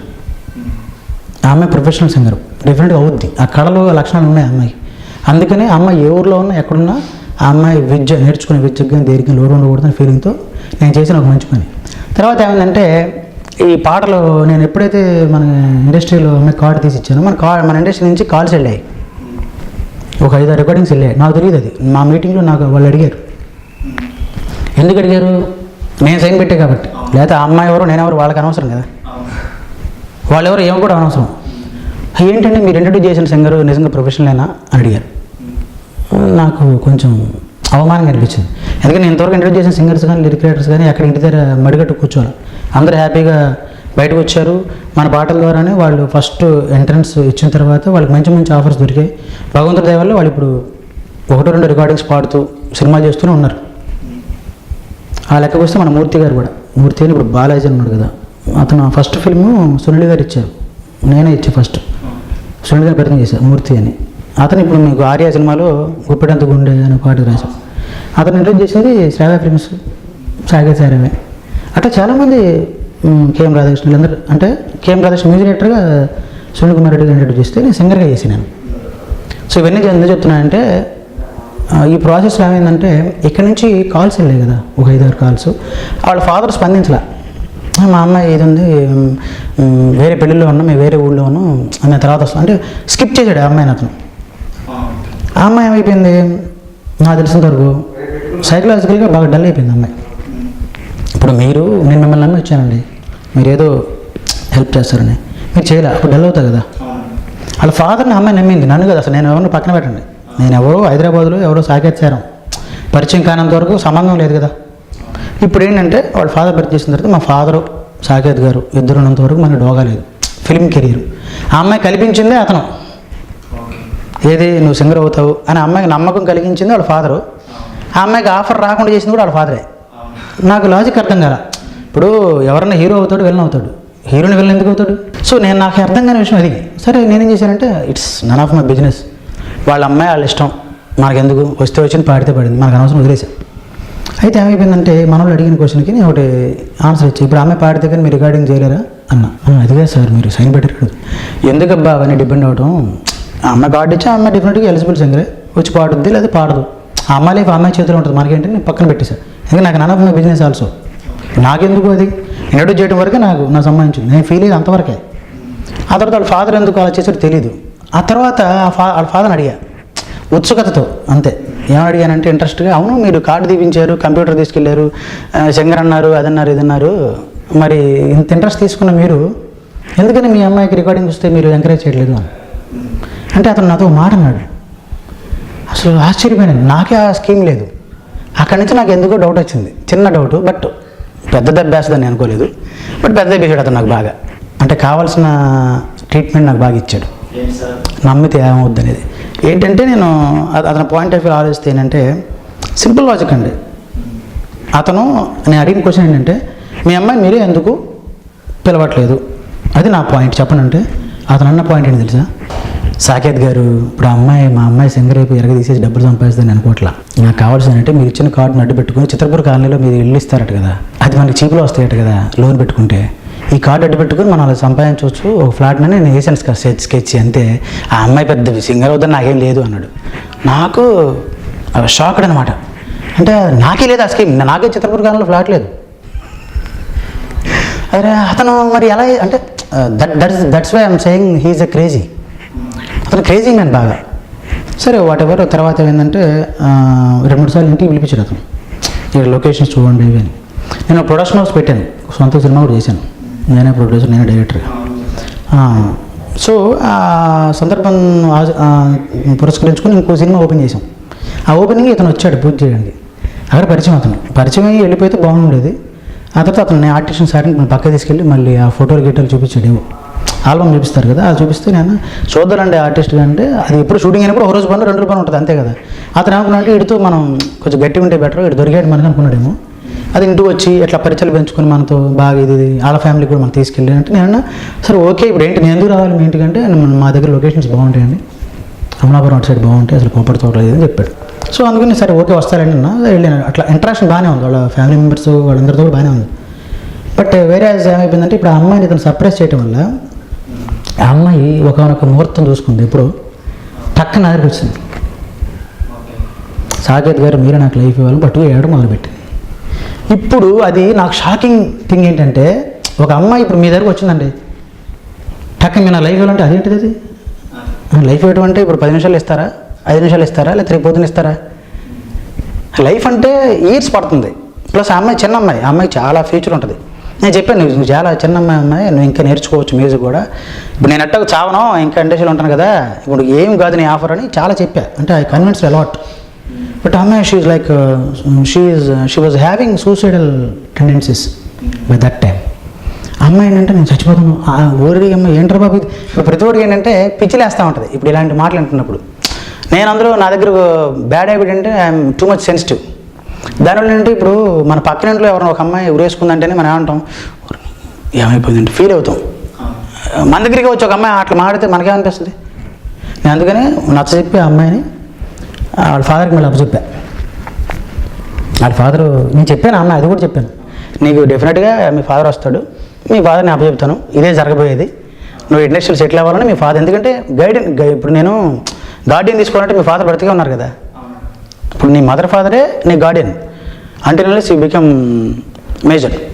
అట్లా మేజర్ అయినా నువ్వు పెద్ద తోపులాగా వచ్చి ఇక్కడ ఏం చేస్తావు, హైదరాబాదు ఈ వాతావరణం, సినిమా వాతావరణం ఇంకా దారుణం. మీరు ఎంత చెప్పినట్టు ఏదో కొన్ని అన్నారు కదా, అట్లా చాలామంది బయట వాళ్ళు అనుకుంటుంది చెప్తాను నేను. ఆ బయట వాళ్ళు అనుకుంటారు కాబట్టి ఇప్పుడు అమ్మాయి పాయింట్ ఆఫ్ వ్యూ అమ్మాయి చెప్పా, మన పాయింట్ ఆఫ్ వ్యూ చెప్పాను అనుకో మళ్ళీ ఇంకా ఆశలు పెంచుకుంటుంది కదా. అందుకని అమ్మాయికి ఇట్లా కాదమ్మా, అందులో ఆడమ్మాయి కదా. ఇప్పుడు ఆడ అంటే ఇప్పుడు ఫిమేల్ అంటే ప్రాబ్లం ఏంటంటే ఇక్కడ మెయిన్గా ఫస్ట్ వాళ్ళకి గట్స్ ఉండాలండి, అంటే ఎదిరించగలిగే శక్తి ఉండాలి ఏదైనా సరే. అలా ఉన్నప్పుడే మన ఇండస్ట్రీ రావాలి, వచ్చేసి మేమే అనకూడదు, లేదా రావడం మానేయాలి అంతే. ఇప్పుడు ఏం పోయింది, ఇప్పుడు నువ్వు సింగర్ అవ్వకపోతే ఇప్పుడు సినిమా ఇండస్ట్రీకి నువ్వు అవసరమా, నీకు ఇండస్ట్రీ అవసరమా, అక్కడే వస్తుంది పాయింట్. సో అలాగా ఆ అమ్మాయి వచ్చినప్పుడు వాళ్ళ ఫాదర్కి అప్పచెప్పాను. ఆయన ఏమంటే నా చేతులు పట్టుకొని సారీ చేతులు కాదు కాళ్ళు అనుకోండి, మీరు నిజంగా దైవాంశ సంభూతులు దేవదూతలు, మా అమ్మాయిని మాకు సేఫ్గా అప్పచెప్పారు, మీ రుణం నీ జన్మలో తీర్చుకోలేండి సార్ అని ఇంటికి వెళ్ళాడు. తీసుకెళ్ళిన తర్వాత తీసుకెళ్ళి ముందు ఏమన్నంటే ఒక కాగితం రాయండి ఇట్లా వచ్చిందని నాకు ఫ్రెండ్ ఫోన్ చేసి చెప్పాడు. ఎందుకంటే ఇదేదో ప్రాబ్లం ఉండొచ్చేమో ఫ్యూచర్లో, ఇలా వచ్చింది ఇలా అప్పచెప్పారు కాగితం రాయించుకున్నాడు. సార్ నా కాగితం రాసి పెట్టండి సార్ అంటే నేను రాయనని వెళ్ళిపోయాడు. అతనికి ఎవరో కాల్ చేశారు అక్కడి నుంచి, వాళ్ళ ఏరియా నుంచి ఎవరో స్కెచ్ గీసారు, ఇది దిస్ ఈజ్ ఎ స్కెచ్ అండి పర్ఫెక్ట్లీ స్కెచ్ గీసి చెప్పారు. ఏమని, మ్యూజిక్ డైరెక్టర్ అంటున్నావు, 20 సంవత్సరాలు ఎక్స్పీరియన్స్ అంటున్నావు, నేషనల్ అవార్డు అంటున్నావు. ఇతను కొంచెం ఎక్కువ చెప్పాడు నా గురించి. ఏమని చెప్పాడు, సొంత కారు సొంత బిల్డింగ్ అని చెప్పాడు. నేను యాక్చువల్లీ ఇప్పటికీ I'm still living in a rent house, that is a fact. అందులో మా ఓనర్ లాయర్. ఇక నేను దీనిలో ఏం చెప్పాలి కొత్తగా, సరే అవన్నీ ఓకే వాట్ ఎవర్. ఇతను చెప్పిన దానికి ఎవరో మొత్తం మీద స్కెచ్ గీసి ఏం చేశారంటే నా మీద వీళ్ళందరూ అంటే ఈ నాతో నేను సైన్ పెట్టొచ్చమన్న ఒక అర్ధగంట అర్ధగంట కాదు ఒక గంటన్నర అతను ఫోన్లో మారుతున్నాడు. అమ్మాయిని పట్టుకున్నాడు, నేను రోడ్డు నిలబడ్డాడు, ఆగండి ఒక నిమిషం మీరు లెమన్ చాయ్ తాగండి అన్నాడు. లెమన్ చాయ్ నేను తాగుతున్నాడు, మారుతున్నాడు, వేరే ఫ్రెండ్ ఉన్నాడు, ఏం అర్థం కావట్లా. అప్పుడు నేను అడిగాను, సార్ ఒక కాగితం మీరు రాసేవండి, సాకేత్ గారి దగ్గర వచ్చింది మా అమ్మాయి ఆమె చెప్పారు థ్యాంక్స్ అని చెప్పి రాసిస్తే అయిపోద్ది, ఫ్యూచర్లో ప్రాబ్లం లేకుండా. నాకు తెలియదు బ్రెయిన్, నేను అప్పచెప్పిన తర్వాత నేను పెద్ద మహానుభావులాగా ఏదో గొప్ప పని చేసిన వాళ్ళలాగే అని రిలాక్స్ ఫీల్ అయ్యాను. అప్పుడు మా ఫ్రెండ్ ఫోన్ చేసి దొబ్బాడు, ఏమని, అరే నువ్వు ఇది పెద్ద ప్రాబ్లం అవ్వచ్చు, వాడికి 6 సెన్స్ కరెక్ట్ పని చేసింది. అప్పుడు నేను సార్ సైన్ పెడతాను సార్ ఆగండి ఒక నిమిషం అన్నాడు. అంటే గంటన్నర ఇద్దరు అతను సైన్ పెట్టలేక వాళ్ళ అమ్మాయిని తీసుకొని ఇట్లా చేయబట్టుకుని వెళ్ళిపోయాడు అంతే. ఇప్పుడు నేను వాళ్ళ అమ్మాయిని అతను చేయబట్టుకుని తీసుకెళ్తున్నాడండి, నేనేం చేయాలి? ఇప్పుడు నేను ఎలా ఆపుతాను, నువ్వు ఆగు సైన్ పెట్టి వెళ్ళా అంటానా ఏంటి? ఇప్పుడు ఆ సిచ్యువేషన్లో ఎవడైనా ఏం చేస్తాడు, ఏం చేయలేడు. ఇప్పుడు అతను కూతురు తీసుకెళ్తున్నాడు, నువ్వెవరివి? నేను ఎవరిని? వెళ్ళిపోయాడు. ఆడికి వెళ్ళిపోయిన తర్వాత 3 రోజులు ప్లాన్ చేసి నా మీద కేసు పెట్టారు. యాక్చువల్ కేసు ఎప్పుడు పెడతారు? ఇప్పుడు నేను మిమ్మల్ని కొట్టానండి ఇంటర్వ్యూలో, చంపపాలు కొట్టా, ఇవాళ వెళ్ళి పెట్టేస్తారు కదా. యాక్చువల్లీ ఇది ఏంటంటే ఇది గర్ల్ మిస్సింగ్ కేసు. అమ్మాయి ఇంట్లో చెప్పబెట్టకుండా పారిపోయింది. గర్ల్ మిస్సింగ్ అని ఉంటుంది, ఆల్రెడీ ఎఫ్ఐఆర్లో ఉంటుంది. గర్ల్ మిస్సింగ్ కేసుని రౌండప్ చేసి ఆల్టర్డ్ అని రాసి కిడ్నాప్ అని రాసాడు అతని పేరు ఎవరు? అతను అంకబాబుని, తణుకు సిఐ. అతను నాకు ఫోన్ చేసి నువ్వు మంచి పని చేసావు సాయిరామ్ అని అన్నాడు. ఏది అప్పచెప్పినప్పుడు, కాల్ చేసినప్పుడు. ఆ రోజు సంగతి చెప్తున్నా. ఆ 1.5 hour అతను ఏం చెప్పాడు నేను ఏమన్నాడు తెలియదు, నన్ను ఫిల్టీ లాంగ్వేజ్ అన్నాడు. నువ్వు అర్జెంటుగా తణుకు వచ్చాయమ్మా, నీతో పని ఉందా అన్నాడు. నేను తణుకు ఎందుకు రావాలి, ఇప్పుడు నాకు సంబంధం లేదని మీరే చెప్పారు. అతను 5 సాయంత్రం 5 నాకు ఫోన్ చేసి చెప్పాడు, సార్ సాయిరామ్ గారు యువర్ సచ్ జెంట్మెన్, చాలా మంచి పని చేశారు మీరు, అమ్మాయి గైడెన్స్ ఇచ్చి వాళ్ళ ఫాదర్ కూడా అప్పచెప్పండి అన్నాడు. నేను భలేవాళ్ళేనండి, నాకేం ఇంటెన్షన్ ఉంటుంది ఆ అమ్మాయిని దాచిపెట్టాలను లేకపోతే ఇంకేం చేయాలను? ఇప్పుడు ఇంట్రెస్ట్ ఉంటే నేను అమ్మాయిని దాచిపెట్టాలి సార్, ఎవరు తెలియకుండా, లేదా నేను పారిపోవాలి. 2 చేయాలి. నేనే తీసుకెళ్ళి ఫాదర్ చేతిలో పెట్టా. It's not a big deal కదా. ఇప్పుడు ఒక కూతుర్ని వాళ్ళ ఫాదర్ చేతిలో పెట్టడం అనేది పెద్ద పాయింట్ కాదు, ఇజంట్ ఇట్? తర్వాత ఏంటంటే ఈ అంకబాబు అనే అతను మళ్ళీ నాకు నైట్ 8:30కి ఇతను ఈ ప్రెమిసెస్లోనే తిరుగుతూ ఫోన్ చేస్తూ ఉన్నాడు. బహుశా వీళ్ళందరూ స్కెచ్ గీశారు. అతను ఫోన్ చేసి ఇక ఫిల్టీ లాంగ్వేజ్ ఎరా నా బీప్లో ఇంకా అమ్మ నాకు తిట్టాడు నన్ను. నిన్న ఏమన్నా మీరు 5ంటికి బాగానే మాట్లాడారు కదా నాతో అన్న అంకబాబుతో అనేసరికి అతను ఏంట్రా కిడ్నాప్ చేసే నా డాష్ బీప్ మళ్ళీ ఇంతో కూడా నేను ఎట్లా మాట్లాడాలా, నాకు ఫలానా శ్రీకాళం తెలుసు, నాకు రాంగోపాల్ వర్మ తెలుసు, నాకు బెల్లంగూడ సురేష్ తెలుసు అన్నాడు. నేను ఇప్పుడు బెల్లంగూడ సురేష్, శ్రీ కళ్యాణ్, రాంగోపాల్ వర్మతో నాకే సంబంధం లేదు సార్ అని. ఆడు తెలిస్తే నేనేం చేయాలి మిమ్మల్ని అన్న. ఏంట్రా ఎక్కువ మాడుతున్నావు నువ్వు అని ఇక మళ్ళీ స్టార్ట్ చేశాడు. అంటే పోలీసులు 2 రకాలుగా ఉంటారు కదా. అతను ఒకే రోజు అపరిచితుల్లో 2 షేడ్లు చూపించాడు నాకు. అంటే మనమే సినిమా వాళ్ళం, మనకే సినిమా చూపించారు. ఫ్యాక్ట్ అది నాకు ఆశ్చర్యం వేసింది. ఏంటిది ఎంత ఫాస్ట్ స్క్రీన్ ప్లే అని. అప్పటికప్పుడు మార్చేసండి 3 days ప్లాన్ చేసి నాకు కిడ్నాప్ చేసి పెట్టి మొదలుపెట్టారు. నాకు అసలు సౌండ్ లేదు, ఏం చేయాలి? అప్పుడు ఒక మెరాకిల్ ఏంటంటే కేసు పెట్టిన సంగతి నాకు చెప్పింది ఎవరో కదా అమ్మాయి. సారీ సార్, నేను నా చేతి బలవంతం కొట్టి అమ్మాయి అంటే ఇక్కడ ఎవరో చుట్టాలు ఉన్నారు హైదరాబాద్లో, వాళ్ళకి అర్ధరాత్రి అమ్మాయి పడేసి కొట్టేశారట. కొట్టి తిట్టి అమ్మాయి తిట్టి అమ్మాయి బలవంతంగా పెట్టించారు కేసు. ఆ అమ్మాయి నాకు ఇన్ఫార్మ్ చేసింది. లేదా నాకేం తెలుస్తుంది నామే కేసు పెట్టిందని నేను ఊహించింది కదా, ఊహించలేని విషయం కదా. ఇప్పుడు కేసు పెట్టితే నేను పారిపోవాలి కదా, నేను ఇంకా హైదరాబాద్ ఎందుకుంటాను, నేను నాకు తెలిసావదు కదా. అందుకని కూర్చున్నా. ఆ అమ్మాయి నెక్స్ట్ డేనో ఆ తర్వాత డేనో నాకు మెసేజ్ పెట్టితే నాకు తెలియదు నా మీద ఒక కేసు ఉంది అని. అవును, నేను అనుకోలేదు కదా. నేను ఎమ్మటే షాక్ అయ్యా, ఏం చేయాలి ఇప్పుడు, దీన్ని ఎలా స్పందించాలో తెలియదు. ఎందుకంటే that was my first case in my life. నా మీద కేసులు ఏం లేవు. పోలీసులు ఇది రాసుకున్నారు, ఏది అంకబాబు అంటే పార్టీ, పోలీసు అందరూ కలిసి దీనిలో ఏంటి ఈ పత్రికలు రాసుకున్నారు నా మీద. ఏమని?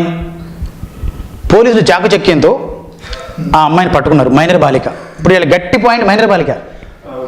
ఆ అమ్మాయి ఫిజికల్లీ 18 దాటిందట, నాకు తెలియదు, ఆ అమ్మాయి చెప్పింది.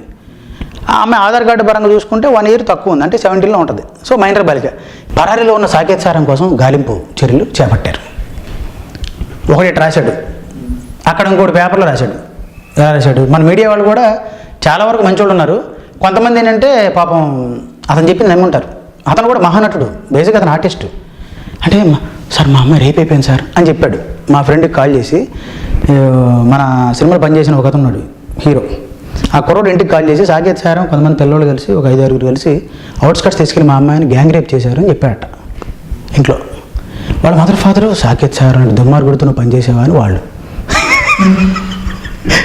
అంటే ఇవి ఎలా ఉంటాయి అంటే ఇదిగో తోక అంటే వామ్మ అదిగో పులి అంటారు. అది ఎలక తోక, నక్క తోక, కుక్క తోక కూడా అనవసరం, ఇక పులే. ఇది అయిపోయింది పరిస్థితి, అలాగే అయిపోయింది. ఇంకా రకరకాలుగా టార్చర్ ఇవన్నీ ఉంటే నేను అప్పుడు యాంటిసిపేటరీ బెయిల్ అప్లై చేశాను. బై దట్ టైం నేను ఇక్కడ లేను. మా మామగారు చనిపోయారు గుజరాత్లో, నాకు పిల్లనిచ్చిన మామగారు. మాది యాక్చువల్లీ ఇంటర్ రిలీజియన్ మ్యారేజ్. మా ఆవిడ గుజరాతీ. సో ఆయన లాయర్, ఆయన కూడా అక్కడ హైకోర్టు లాయర్. ఆయన చనిపోయారు. ఆయనకు చనిపోయినప్పుడు వెళ్ళాం. మళ్ళీ అదే నెలలో ఒక 10 డేస్ తర్వాత 12 డేస్ తర్వాత మా అమ్మాయి పుట్టింది. అంటే 2 పక్కనే ఉన్నాయి, ఒక మరణం ఒక జననం. ఇక ఆ నెలంతా నేను అక్కడే ఉండాల్సిన పరిస్థితి వచ్చింది. ఆ లోపల మా లాయర్కి కాల్ చేస్తున్నా, అతను యాంటిసిపేటర్ వస్తుందన్న, సరే ఓకే పక్కన పెట్టండి. అది రాలా, వస్తూ తర్వాత finally I got anticipatory bail. మా అన్న మనకన్నా మేధావులు ఈజీగా చెప్పేస్తారండి వాళ్ళు. డెఫినెట్గా పోలీసు మనకన్నా మేధావులు. వాళ్ళు ఏంటంటే తెలుసుకున్నారు ఆల్రెడీ, వీడికి ఇప్పుడు నాకు యాంటిసిపేటరీ బెయిల్ వచ్చింది అలా తెలుసు. తెలిసే కావాలని అరెస్ట్ చేద్దామని వచ్చి బలవంతంగా నన్ను చెప్పపెట్టకుండా ఇచ్చేసి ట్రాక్ చేసి తీసుకున్నారు. నాకు అర్థం కాదు ఫస్ట్, ఎందుకంటే వాడు తీసుకెళ్ళే ముందు 2 days బ్యాక్ చెప్పాడు నాకు. ఆల్రెడీ హైకోర్టులో మనకి వచ్చేసిందంటే మనకి యాంటిసిపేటరీ బెయిల్ అన్నాడు. అయితే అమెండ్మెంట్ అడిగాను మేము, అందులో కొంచెం టైం తీసుకున్నాను. ఈ లోపల మనోళ్ళు చక్కగా ప్లాన్ చేసి తీసుకున్నారు. అక్కడ ఏంటి బేరాలు అనమాట. ఎలా అంటే నా ఫ్రెండ్ ఉన్నాడు, నా ఫ్రెండ్కి ఫోన్ చేసి బేరం అంటే ఇప్పుడు అరెస్ట్ చేయని ముందు బేరం ఏంటంటే సాకేత్ గారిని ఒక 50 lakhs రెడీ చేసుకోండి, కేసు లేకుండా చేద్దాం. సెటిల్మెంట్ కాదు అది, అది ఏమంటారు దాన్ని, బెదిరింపు, వార్నింగ్. సెటిల్మెంట్ అంటే కేసు అయిపోయిన తర్వాత కూర్చోబెట్టి చేసుకుంటారు కదా, అది ఈ కేసు పెట్టి నేను అప్పటికే నన్ను వాళ్ళు అరెస్ట్ చేయలేదు. ఇంకా యాంటిసిపేటరీ బెయిల్ ఉన్నారు కదా, దానికోసం అప్లై చేశాను కదా. యాంటిసిపేటరీ బెయిల్ ఉన్నప్పుడు మా ఫ్రెండ్కి కాల్ చేశాడు. సాకేత్ ఎవరు కాల్ చేశాడు, మళ్ళీ ఆ బాధే. ఎవడైతే మన కేసు పెట్టాడో వాడే 15 లక్షలు అడిగాడంటే ఆ కేసు కరెక్టా తప్పలేదు. కానీ ఇప్పుడు దాకా ఛార్జ్ షీట్ చేయలేదు. ఏంటంటే what is going on behind that అని మనకు తెలియదు. అంటే ఏమి వాళ్ళు ప్లాన్ చేశారు, ఏం చేశారు, ఎవరికి ఏం తెలియదు. ఇదేంటంటే it is about a trap. వాళ్ళ ఫాదర్ నా గురించి ఎక్కువ ఆలోచించాడు. నేను సెలబ్రిటీ ఓన్ సినిమా తీశాడు. నేను ఎన్ఆర్ఐకి అమ్మాయిని చెప్తా 2 లక్షలకి అమ్మాను, అవి కూడా తెలుసుకున్నాడు. ప్లస్ నాకు అతని నుంచి డబ్బులు రావు. ఒక ఎన్ఆర్ఐ నన్ను ఫ్రాడ్ చేశాడు, డబ్బులు ఇస్తాను, ఆ డబ్బులు రావాలని తెలుసు. అందుకే ఎన్ఆర్ఐ అడుగుతున్నాడు తర్వాత మా ఫ్రెండ్ని.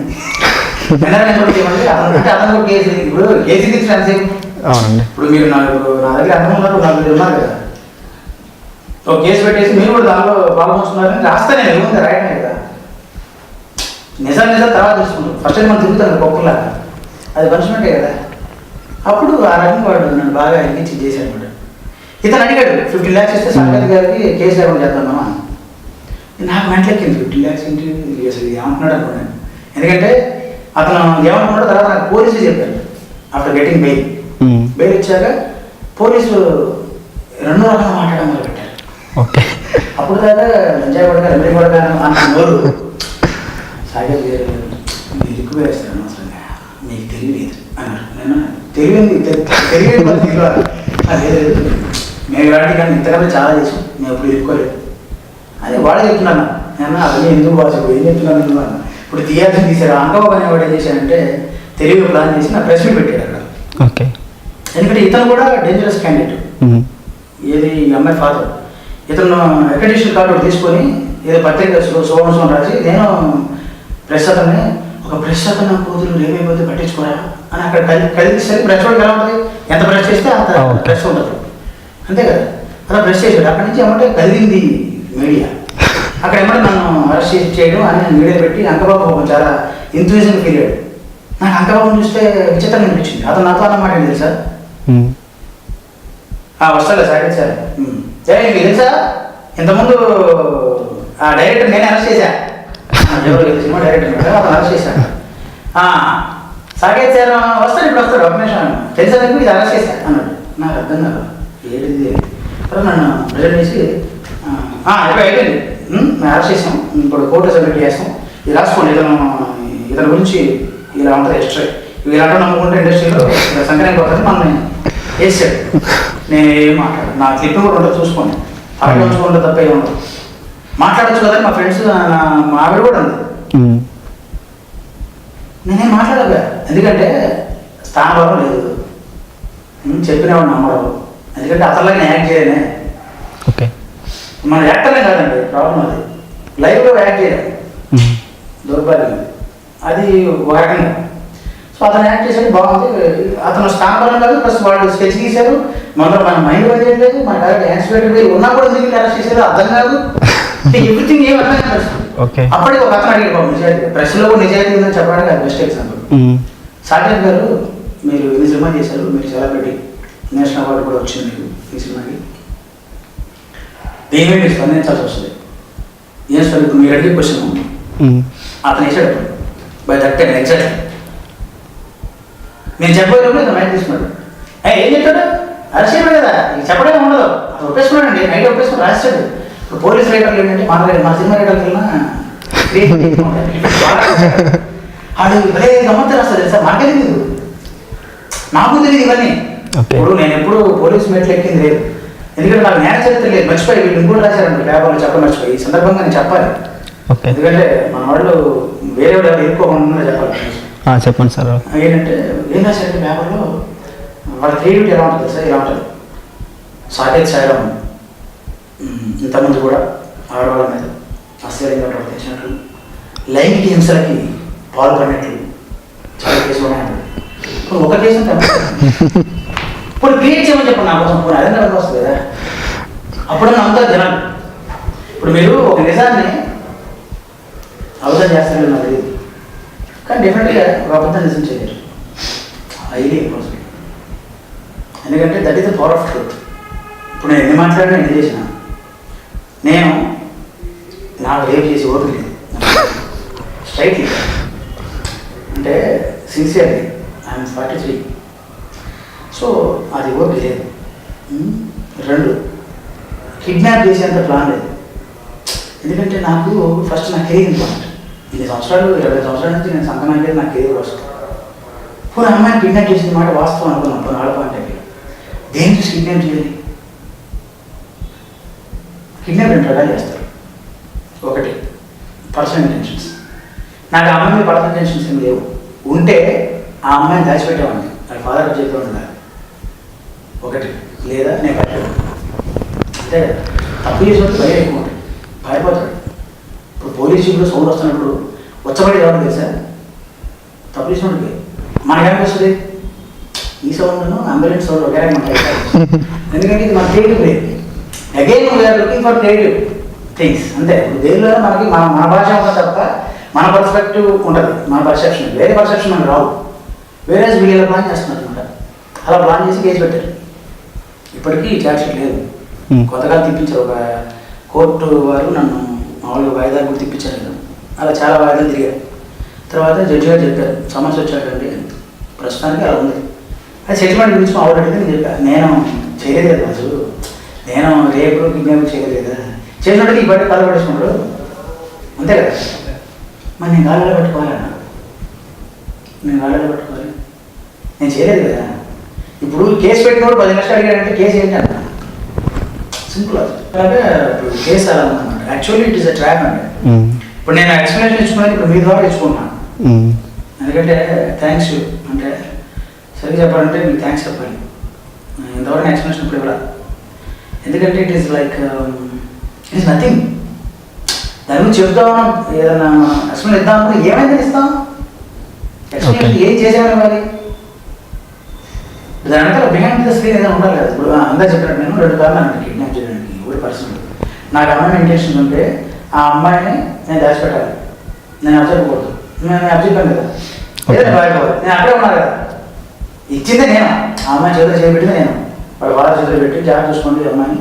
ఇండస్ట్రీ ఎంకరేజ్ చేసి మీరే తొక్కేస్తే ఎట్లా అంటే అలా చేయకండి, అమ్మాయి బాగా మెంటల్లీ చాలా రిజల్ట్ కూడా ఉంది, అమ్మాయి చాలా వరకు ట్రై చేసి ఇంతగా తీసుకొచ్చాను చెప్పి పంపించాలి. పెద్ద మహానుభావుడు అది కట్ చేసి ఇవ్వండి నాకు ఇచ్చిన పనిష్మెంట్. ఓకే, అది ఒకటి. రెండోది ఏంటంటే కిడ్నాప్ చేసేవాళ్ళు చేసేది రెండో రూల్ ఏంటంటే చాలా వరకు ఏం చేస్తారు, కిడ్నాప్ డబ్బుల కోసం చేస్తారు. అతను ఆ ఊళ్ళో ఎలా ఉంటున్నాడో చూస్తే మీరు తీసుకోవాలి. అతను డబ్బులు లేదు ఏంటి, కిడ్నాప్ చేసి డబ్బులు అసలు తెలిసి ఇది మనం మెయింటైన్ చేసుకోవాలి టెక్నిక్ మనకు ఉంటే ఎప్పుడూ తీసుకున్నాను నేను. ఈ సంవత్సరాల కింద కిడ్నాప్ చేయాలని ఎందుకు వస్తుంది, ప్లస్ అసలు అడుగుతామన్నా అతని దగ్గర ఏం లేదు, అతను మామూలుగా అర్చకాత్మ చేసేద్దాం, అతని దగ్గర ఏమంటే డబ్బులు మన సినిమాటిక్ అమ్మాయి కిడ్నాప్ చేసింది నాకు డబ్బులు పంపించు అంటామా కదా. అంటే ఇవన్నీ ఏం చెప్తున్నా అంటే ఇట్స్ పెయిన్ అండి, పెయిన్. అలా చేయకూడదు ఇప్పుడు వాడు నాలుగు కూడా అసలు చేయకూడదు. ఎందుకంటే నేను చాలా మంచి కోరుకుని చేశాను. నేను ఎవరు నా లైఫ్లో ఎవరు నాశనం కోరుకోలేదు, చేయలేదు. సహజంగా ఏం చేశాను, కుదరినప్పుడు బ్లెస్సింగ్స్ ఇచ్చాను, చాలా ఇష్టం చెప్పడం తప్ప నేను డిస్కరేజ్ ఎవరు చేయాలి. నా దగ్గర సింగర్స్ ఇమీడియేట్ చేయాలి చాలామంది. ప్రతి వాళ్ళు నాతో ఫస్ట్ ఆల్బమ్ నేర్చుకుంటారు. ఫీడింగ్, నేను కీబోర్డ్ ప్లేయర్ కూడా. నీ హ్యాండ్స్ బాగుంటుంది బాబాయ్, నీ హ్యాండ్ బాగుంటుంది, ప్లస్ నీ మనసు బాగుంటుంది అని ఒక మంచి గౌరవమైన ఫీలింగ్తో చెప్పారు. ఇట్స్ ఏ ప్రౌడ్ థింగ్ అనమాట. అంటే చాలా గర్వపడే విషయం అది. లాస్ట్గా ఏంటంటే after all these 22 years I got name like I kidnapper. అంటే కిడ్నాప్ చేయటం అనే పాయింట్ మరి ఏం వస్తుందండి కళాకారులు? మన కాదు. కళాకారుడు ఎప్పుడు హింసాత్మకమైన ధోరణి కలిగి ఉండదు, హైలీ ఇంపాసిబుల్. ఎందుకంటే కళని దైవ స్వరూపం అంటారు. అంటే మళ్ళీ దేవుడు ఉండాలి, కళ ఉండాలి, అంతే కదా. దేవుడు దుర్మార్గం చేస్తాడా? చైనిస్తాడా? పోనీ మనం చేయగలరా? మనం చేయగలిగినప్పుడు ఆ రూట్ని ఎప్పుడో ఎంచుకుని ఉండేవాడు. కళాత్మకంగా ఎన్ని సంవత్సరాలు ఇక్కడ సంఘటన ఏంటంటే ఈజీ మనీ కావాలనుకుంటే చాలా వేసి వెళ్ళచ్చు ఎవరైనా. కానీ నేను ఎప్పుడు వాళ్ళు ఆలోచించాను. నాకు ఎక్కడ మనసు చాలా బాధ అనిపిస్తుందంటే, నేను ఎంత మంచిగా ఆలోచించాను, వాళ్ళు ఎంత దాన్ని అడ్వాంటేజ్ తీసుకున్నారు. ఆఖరి పోలీసులు కూడా ఆ అంకబాబు అని అతను తీసుకున్నాడు సార్. అతను ట్రాప్ చేశాడు, అతను కూడా ప్లాన్ లేదు, అతను సస్పెండ్ అయ్యాడు. తర్వాత జాబ్ చేశాడు, టెర్మినేట్ చేశాడు. ఇప్పుడు జాబ్ కూడా లేదు అతనికి. ఇప్పుడు ఏమవుతుంది? నువ్వు ఏం చేయదలుచుకున్నావు? ఏమయ్యా? చాలా బాధేస్తుంది, పెయిన్ఫుల్ థింగ్. ఇప్పుడు అతను టెర్మినేట్ చేశారు, తణుకులో సస్పెండ్ అయ్యాడు.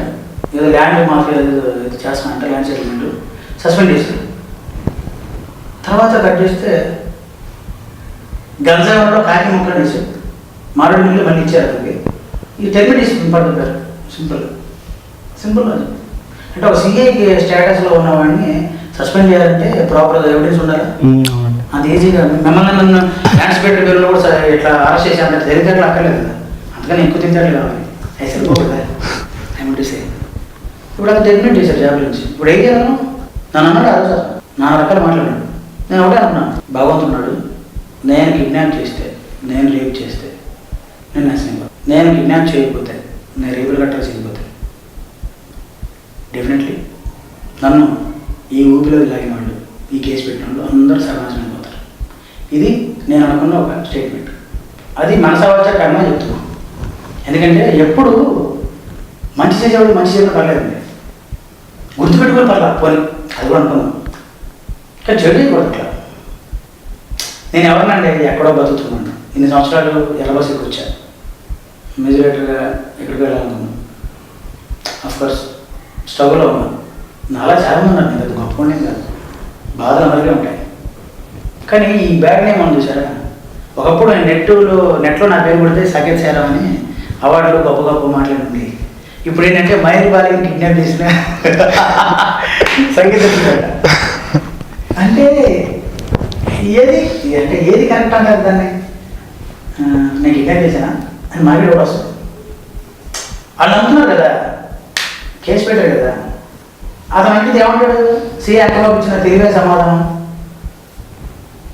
నేను ఆపేసింది.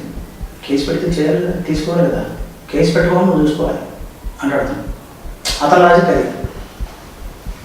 ఇవన్నీ ఎలా ఏంటంటే అదితో చుట్టూ అదొద్దు కాదు. అలా ఫాదర్ ఒక ఎక్కువ స్టేజ్ చేసాడు అంతే. ఇన్ని సంవత్సరాల అనుభవంలో ఓన్ ప్రాబ్లం ఉందని చెప్పాడు. పోలీసులు చెప్పారు నాకు ఆ విషయం, ఎవరో కూడా వాళ్ళే చెప్పారు. తర్వాత సార్ మీ ఓన్ ప్రాబ్లం కదా సార్ అని అంటే అన్నాను, 5,500 అద్దెకిచ్చి ఉంటాను మీ ఊళ్ళో కామెంట్ అడిగినా అంటే అర్థం కాదు. మరి సొంతగా అంటే కారు నాదే, బట్ సొంతది కాదు, హైపోథెటికేషన్ ఉంటుంది. నేను లోన్ పెట్టి తీసుకున్నాను, నెల నేను దానికి 9,603 రూపాయలు కడుతున్నాను, కావాలంటే చూసుకున్నాను. ఆర్సీలో ఉంటుంది కదా కాదు, హైపోథెటికేషన్ ఇండస్ట్రియల్ బ్యాంక్ ఉంటుంది కదండి, నాదైతే అడిగి పెట్టేస్తారు రేపు నాదే ఉంటుంది కదా.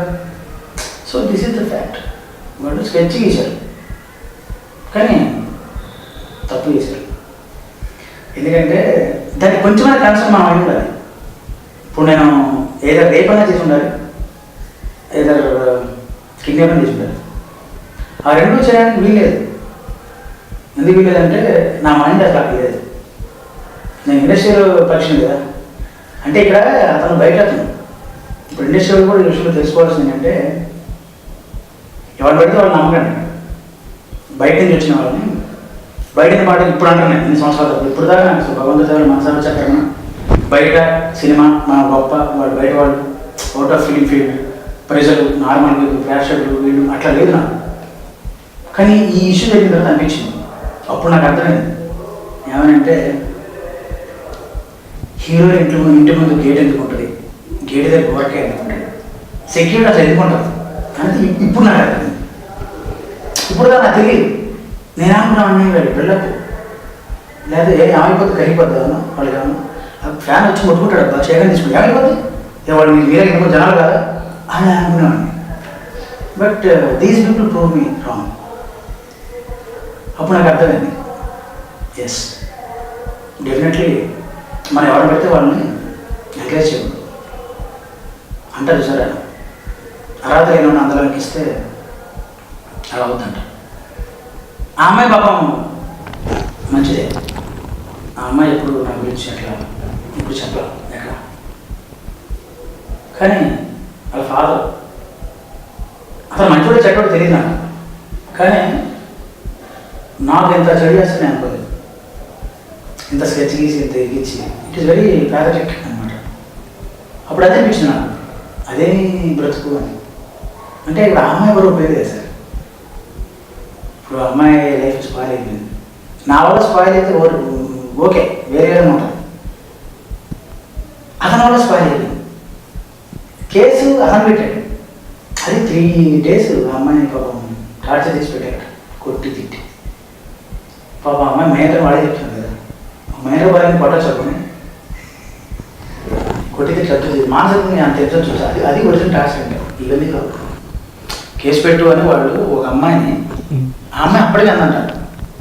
మన వీళ్ళు కూడా పోలీసులు కూడా చెప్పారు, ఎంక్వైరీకి వెళ్ళిన పోలీసులు కూడా వాళ్ళ మదర్ ఆ అమ్మాయి ఎప్పుడు మీ గురించి ఇంత కూడా తప్పు మాట్లాడేదండి.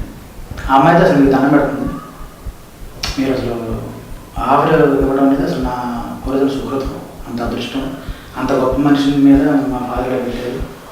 ఆ అమ్మాయి నాతో కూడా అంది, మా ఫాదర్ బ్రతుకున్నవాడే చనిపోయిన ఒకటే అంది. ఇక ఫాదర్ పాపం అదే కాదు, నేను ఎప్పుడు అలాంటి ఫాదర్ చూడలేదండి.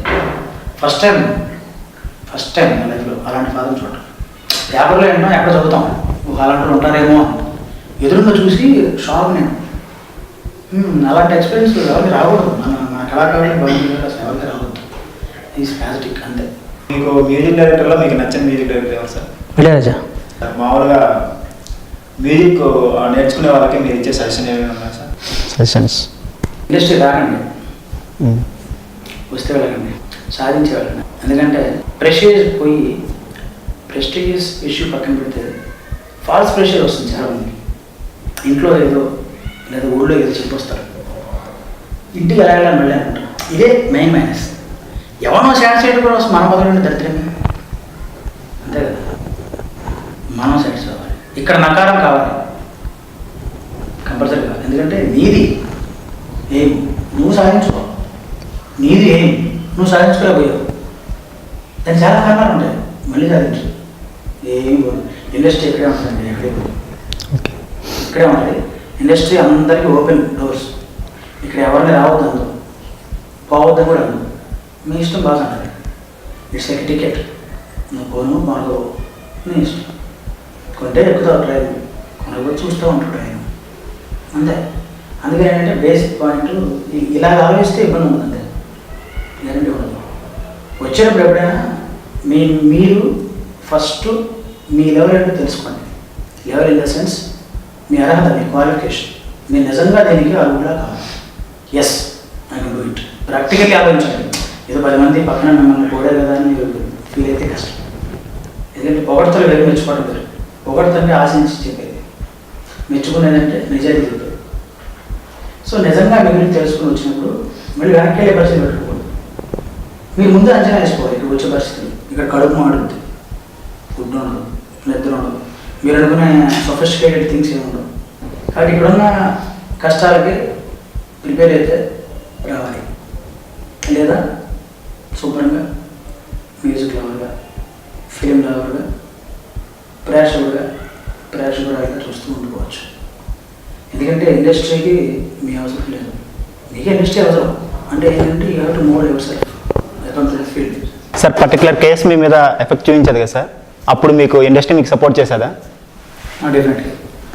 ఎందుకంటే మా మ్యూజిక్ యూనియన్ ప్రెసిడెంట్ అప్పుడు హ్యాపీ పట్నాయక్, ఆయన నన్ను చూడటంతో అడిగేశారు అనమాట, ఏమంటే ఎలా ఉన్నారు అనే క్వశ్చన్ బదులు ఏంటి ఆ గంట వదిలిపోయిందా అన్నాడు. అంటే అదేంటే అంటే తెలుసునంటే మీరు ఎలాంటి వాళ్ళు, నాకు 22 years జర్నీ చేసినప్పుడు మాత్రం తెలియపోతారా, అది స్కీమ్ వేసాడే బాబు అన్నాడు. So they didn't believe it. And ఇండస్ట్రీకి వస్తే ఇండస్ట్రీ వాళ్ళు బేసిక్గా బాగా ఫెమిలియర్గా ఉన్న వాళ్ళ గురించి మాత్రమే పట్టించుకుంటారు. నేను ఇంకా ఫేమస్ అవ్వలేదు కదా, సో ఇండస్ట్రీ పట్టించుకోలేదు. తర్వాత మన ఫ్యామిలీ బాగా సపోర్ట్ చేశారు. మా ఆవిడ తను మంచి మాట మాట భుజమే చేసి మేకులు మీ కిడ్నాప్లు రేపులు చేసిన ఓపిక లేదు కానీ డోంట్ వరీ వీఆర్ ఉంది. ఓకే. సో మదర్ ఫాదర్ కూడా ఆ విషయంలో సపోర్ట్ చేశారు. సార్ మీరు ఫస్ట్ మూవీకి వచ్చేసి వేరే లాంగ్వేజ్ హీరోయిన్ తీసుకున్నారు కదా, మన తెలుగు హీరోయిన్ దొరకలేదా? మన తెలుగు హీరోయిన్స్ ఎలా ఉంటారంటే బేసిక్గా డిపెండెంట్గా ఉంటారు. ఎలా అంటే ఇండిపెండెంట్గా డెసిషన్ తీసుకోలేరు వాళ్ళు. ఫర్ ఎగ్జాంపుల్ నేను ఫేస్ అయిన కొన్ని అనుభవాలు చెప్తా. నేను ఒక అమ్మాయిని పిలిచి ఇట్లా అడిగాను, అంటే కోఆర్డినేటర్ ద్వారా వస్తారు కదా మన ఆఫీస్కి వచ్చినప్పుడు, ఒక అమ్మాయి ఇప్పుడు ఒక ఎక్స్పోజింగ్ సీన్ ఉందమ్మా, ఇట్లా ఎక్స్పోజింగ్ పాయింట్ ఆఫ్ వ్యూ ఉంటుంది, ఇలాంటి డ్రెస్ కోడ్ ఉంటుందని చెప్పా. ఫర్ ఎగ్జాంపుల్ ఆ అమ్మాయి ఏమంటే, అమ్మో మా ఇంట్లో మా అమ్మగారు మా నాన్నగారు అలా ఎలో చేయరండి అంది. దేన్ని ఎలో చేయరన్నా, అదేనండి అలా అక్కడ ఎక్స్పోజింగ్ అలా అంతవరకు. సరే ఓకే అన్న. అప్పుడు ఏం చేస్తాం మనం, ఆమెనేం కన్విన్స్ చేయలేము, మనమేం కాంప్రమైజ్ అయితే అవ్వలేము, ఇంకో అమ్మాయిని ఎత్తుకుంటాం. అంటే తెలుగు అమ్మాయిలకి ఏంటంటే రెస్ట్రిక్షన్స్ ఎక్కువ ఉన్నాయి. ఎలాగంటే ఒక ఫ్యామిలీ మెంబర్గా ఫీల్ అయినప్పుడు వాళ్ళకేంటి పక్కన తోడుగా మదర్ రావటం. మీరు కొంతమంది అమ్మాయిలు అబ్జర్వ్ చేయొచ్చు తెలుగులో, అమ్మాయిల అమ్మల వల్ల పాడైపోయిన ప్రాజెక్ట్స్ కొన్ని ఉంటాయి. ఎందుకంటే ఫస్ట్ ఆఫ్ ఆల్ వీళ్ళకి రెస్ట్రిక్షన్స్ పెట్టుకోవడం, రెండోది వచ్చి వీళ్ళ మీద వీళ్ళకి కాన్ఫిడెన్స్ లేదు, తల్లిదండ్రులకి కూడా లేదు. వీళ్ళ మీద వీళ్ళకి ఎందుకు లేదంటే వాళ్ళు భయపడుతూ వస్తూ ఉంటారు. వచ్చేటప్పుడు భయంలోనే సగం చచ్చిపోయావు నువ్వు. డిపెండెన్స్ ఇప్పుడు తల్లిదండ్రులు ఎవరైతే చెప్పారో వాళ్ళకి నువ్వు చెప్పగానే ఉండాలి. వాళ్ళకి నీ మీద ఎంత నమ్మకం ఉండాలంటే, మా అమ్మాయి నిప్పు, నువ్వు నిప్పులోనే ఉండు, నిన్నెవడు తొక్కలేడు, కాలిపోతాయి కాళ్ళు. నువ్వు పప్పు అయ్యావు అనుకో, ఎవడైనా నిన్ను వాడుకుంటాడు. అది నీ బట్టి ఉంటుంది. ఇక్కడ ఎవరు బలవంతంగా పని చేయించలేరుగా. అందుకనే అమ్మాయిల విషయంలో ఏంటంటే ఇవన్నీ మెజర్మెంట్స్ అన్నీ మనకి అప్లై అవుతూ ఉంటాయి. కొంతమంది అమ్మాయిలు వచ్చారు, సార్ మీరు ఏదైనా ఓకే సార్ అంటారు, నాకు నవ్వు వస్తుంది. ఒక అమ్మాయి డైరెక్ట్గా ఈ ఆఫర్ ఇచ్చిందనమాట నాకు, అలాంటి ఆఫర్ ఇస్తే నేను అమ్మాయి ఒకటే అన్నా, ఇప్పుడు ఈ పడుకునే ఆఫర్. అప్పుడు నేను చెప్పాను, సరే ఇప్పుడు ఏమంటావు అయితే ఫైనల్గా అన్నా. ఆ అమ్మాయి టాలెంట్ అనేది లేదు, అది కన్ఫర్మ్. అంటే ఆఫ్టర్ స్క్రీన్ టెస్ట్ నాకు చెప్పిన మాటలు అవి. సార్ ఏదో కూడా ఎట్లయినా సార్ ప్లీజ్ సార్ అలా చేయండి సార్, నన్ను హీరోయిన్ అవ్వండి సార్, మీరు ఏదైనా ఓకే సార్, అది కూడా ఓకే సార్, ఇది కూడా కమిట్మెంట్ అనే పదాన్ని మనలో జరగొట్టారు. ఒరిజినల్ కమిట్మెంట్ అంటే ఏంటంటే వృత్తి నిబద్ధత ఇంగ్లీష్లో. కమిట్మెంట్ అంటే పడుకోవడంలాగా అయిపోయింది ఇప్పుడు ఇక్కడ. ఆమె కమిట్మెంట్ ఇస్తుందా అని అడుగుతారు. దరిద్రమైన సంస్కారం ఏంటంటే అసలు అది కాదు. ఇది కమిట్మెంట్ అంటే అసలు ఎంత గొప్ప వర్డ్ అది. అలాగా కొన్ని పాయింట్స్ ఉన్నాయి. ఒక అమ్మాయి అడిగినప్పుడు నేను చెప్పాను, అమ్మాయికి డైరెక్ట్లీ స్ట్రైట్లీ చెప్పాను, ఇప్పుడు పడుకుంటే టాలెంట్ రాదమ్మాయి, వస్తుందా అన్న. రాదు సార్ అన్న. మరి నీకు ఉపయోగం ఉందన్న. ఆఫర్ వస్తుంది సార్. ఆఫర్ వస్తుంది కరెక్టే. ఇప్పుడు నువ్వు నేను ఎట్లాగూ ఆ టైపు కాదు, పక్కన పెట్టు, వేరే వాడి దగ్గరికి వెళ్ళావు నువ్వు. ఇప్పుడు నీ వీక్నెస్ పట్టుకొని ఎవరైనా వాడుకుంటారు కదా, వాడుకున్నారు, నీకు ఆఫర్ ఇచ్చారు, బాగుంది, నువ్వు సినిమా చేసావు, ఓకే. నీకు అర్ధరాత్రి ఇలా పడుకుంటుందని తెల్లారిపోద్దు నీకు టాలెంట్ వస్తుందా? మరి ఇది ఉపయోగం ఏంది అమ్మాయి అన్న. ఆ అమ్మాయికి అర్థం కాలే కాసే. సారీ సార్ మీరు తప్పుగా ఆలోచించడం కదమ్మాయి, ఇట్లాంటి వాళ్ళు ఉండటం వల్లే, ఇప్పుడు నీలాంటి వాళ్ళు ఇట్లా ఆఫర్లు ఇవ్వడం వల్లే పాపం సిన్సియర్గా వచ్చే అమ్మాయిల మీద కూడా ఎఫెక్ట్ పడుతూ ఉంటుంది, అది మెయిన్ ప్రాబ్లం అని చెప్పా. ఇప్పుడు మీరు తెలుగు అమ్మాయిల గురించి అడుగుతున్నారు కాబట్టి రెండు విషయాలు చెప్పాలి. ఈ 2 విషయాలు ఇందాక నేను మీకు ఆల్రెడీ ఒక విషయం చెప్పేశాను. ఏది ఇలాగా మదర్ ఫాదర్ ఎట్ ఫీల్ అవుతారండి, లేకపోతే అమ్మాయి నమ్మకం లేకపోవడం ఒకటైతే, రెండోది ఏంటంటే మన అమ్మాయిల్లో రెండో పాయింట్, మన అమ్మాయిల్లో ఒక అంటే స్టేటస్లు మారిపోతూ ఉంటాయి, స్టేజ్లు. ఫస్ట్ ఆఫర్ కోసం వచ్చినప్పుడు చాలా వినయంగా ఉంటారు. అసలు ఇంత మంచి అమ్మాయి, ఇంత సంస్కారం, అసలు ఈ అమ్మాయిని మనం హీరోయిన్గా తీసుకోకపోతే వేస్ట్, మనం అలాగే బిహేవ్ చేస్తారు. ఫస్ట్ ఆడిషన్లో మనకు మతిపోద్ది అసలు, ఎందుకంటే చక్కని నడవడిక, చక్కని మాట తీరు, అసలు డైలాగ్ చెప్పే విధానం కానీ, అది ఆ మర్యాద చూస్తేనే మనం పడిపోతాం. ఇప్పుడు మనం కళాకారులం కదా, సో కామన్గా ఎవరైనా నాకు మంచి మాట చెప్తే పడిపోతాం.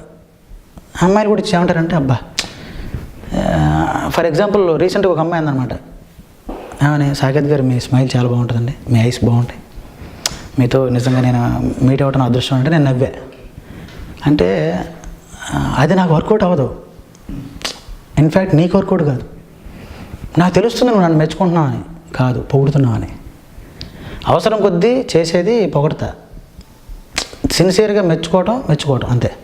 ఇప్పుడు క్వాలిటీని మెచ్చుకోవటం అంటే ఏంటి, ఉండదంటే చెప్పడం, అది పాజిటివ్ టోన్లో ఉంటే. ఇప్పుడు ఏమైందంటే ఆ అమ్మాయి ఆ మాట అంది, అంటే నేను ఇచ్చేస్తానా ఆఫర్ అంటే పాయింట్ అదే. ఇప్పుడు ఈ అమ్మాయిలు ఏం చేస్తారంటే ఫస్ట్ స్టేజ్లో వస్తారు కదా, మన దగ్గర వినయంగా ఉన్నారు. రెండో స్టేజ్లో ఏం చేస్తారంటే కొంచెం ప్యాంపరింగ్ ఉంటుంది వాళ్ళకి, రెచ్చగొట్టే పద్ధతులు కొన్ని అవలంబిస్తారు. అంటే అట్రాక్టివ్ పద్ధతులు, నేను ఎట్టయినా డైరెక్టర్ గారు నచ్చాలంటే ఏం చేయాలి, అది ఏ రకమైన పద్ధతిలోనే అయి ఉండొచ్చు. అట్రాక్ట్ చేయడంలో ఇంట్రెస్ట్ చూపిస్తారు. అప్పుడు ఏమవుద్ది, మర్యాద, గౌరవం, ఈ యాడెడ్ ఫ్లేవర్ ఏంటంటే ఆకర్షణ. మనం పెట్టుకునేలా చేయాలంటే ఏదో ఒకటి చేయాలి, ఒక చిన్న ఇది. అది సెకండ్ స్టేజ్. థర్డ్ స్టేజ్ ఏంటంటే ఆఫర్ కన్ఫర్మ్ అయిన తర్వాత అప్పుడు ఇలా ఉంటారు. సో అదేంటంటే యమధర్మరాజు ఎంపీలో మన మోహన్ బాబు గారు చేశారు కదా క్యారెక్టర్, ఎలక్షన్లో గెలుస్తున్న కొద్దీ అతను ఐడియా ఉంది కదా, స్టెప్ బై స్టెప్. నాకు ఆ సీన్ గుర్తొస్తూ ఉంటుంది అప్పుడప్పుడు. సరే ఈ అమ్మాయి ఏం చేస్తుంటే అప్పుడు వీళ్ళ మదర్ వస్తుంది, ఈ అమ్మాయి మదర్, మా బేబీ ఇక మొదలవుద్ది. ఏంటంటే ఓకే మనం కన్ఫర్మ్ అయ్యాం కదా, మనం ఏదో అడ్వాన్స్ గట్రా ఏదో ఇస్తాం, ఏదో అగ్రిమెంట్ ఏదో రాసుకుంటాం, కన్ఫర్మ్ అయ్యాం కాబట్టి ఇంకెక్కడికి బోడీడు. మనం ఏమనుకుంటాం, అమ్మాయి కన్ఫర్మ్ అయింది కాబట్టి ఈ అమ్మాయి ఇక మనం కన్ఫర్మ్ కాబట్టి ఈ అమ్మాయి ఇంకా ఎక్స్ట్రా ఏదో ఇదే క్యారెక్టర్ అమ్మాయి అనుకుంటాం. సో ఈ మెజర్మెంట్లు వేసుకుంటాం. వాళ్ళు ఏంటంటే అప్పుడు వాళ్ళు స్టెప్ బై స్టెప్లో ఏం చేస్తారు, నేను చెప్పేది అందరు అమ్మాయిల గురించి కాదు, మళ్ళీ చెప్తున్నా, డిస్క్లైమర్ అనుకోండి, ఏదని అనుకోండి, కొంతమంది అమ్మాయిలు. సో ఆ నెక్స్ట్ స్టెప్లో ఏమవుతుందంటే వాళ్ళ మదర్ యాడ్ అవుద్ది. ఇక షూటింగ్ లొకేషన్కి వచ్చిన తర్వాత టార్చర్ మొదలవుద్ది ప్రొడ్యూసర్కి. బేబీ దీని బొంద, ఇంట్లో ఇది ఎలా బతుకుతుందో మనకు తెలియదు, ఆడికి వస్తే బిస్లరీ వాటర్ కావాలి, లేకపోతే పలాని హోటల్ నుంచి ఫుడ్ కావాలి. అంటే నాకు ఎందుకు అనిపిస్తుంది అంటే అట్లా సినిమా వాళ్ళు అంటే దేవతలు గారు, ఆకాశంలో నుంచి రెక్కలాట్టుకొని రారు, మనలోనే తయారవుతారు. వాళ్ళకి అన్ని ఫీలింగ్స్ ఉంటాయి, వాళ్ళకి అన్ని అవసరాలు ఉంటాయి, వాళ్ళు మనుషులే. అన్ని రాగద్వేషాలు, హర్షడ్ వర్గాలు అలాగే ఉంటాయి.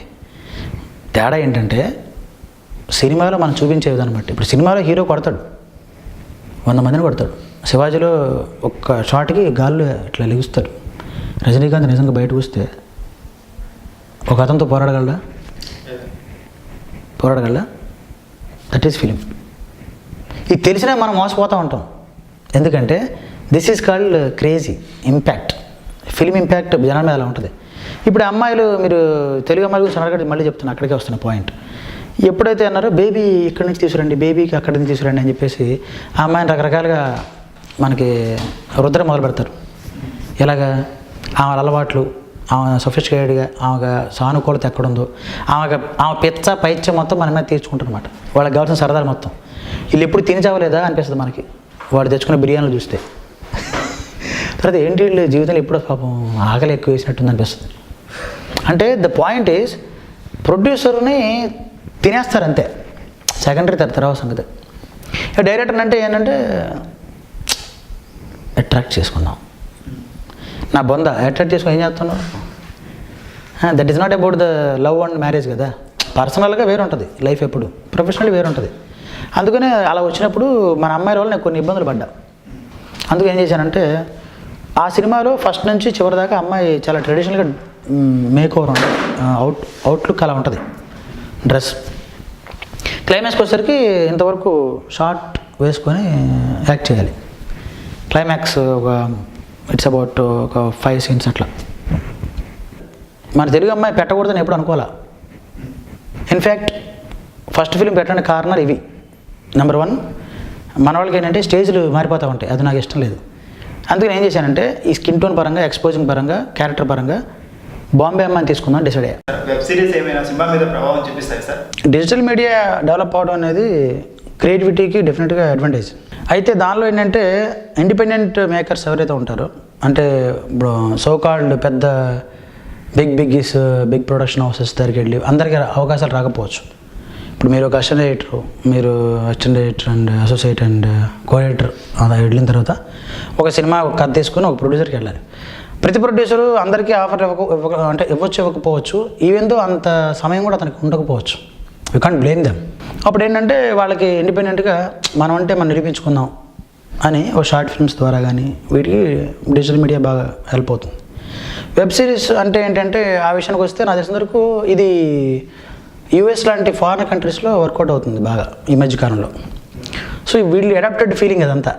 ఇప్పుడు అక్కడ ఎవడో ఏదో పీకాడని ఇక్కడ పీకటమే. చూశారు కదండి ఈ వారం మన సెలబ్రిటీ సాకేత్ సాయిరామ్ గారు. వచ్చే వారం మరో సెలబ్రిటీతో కలుసుకుందాం. Thank you sir. Thank you. Please subscribe screen shot movie for more updates.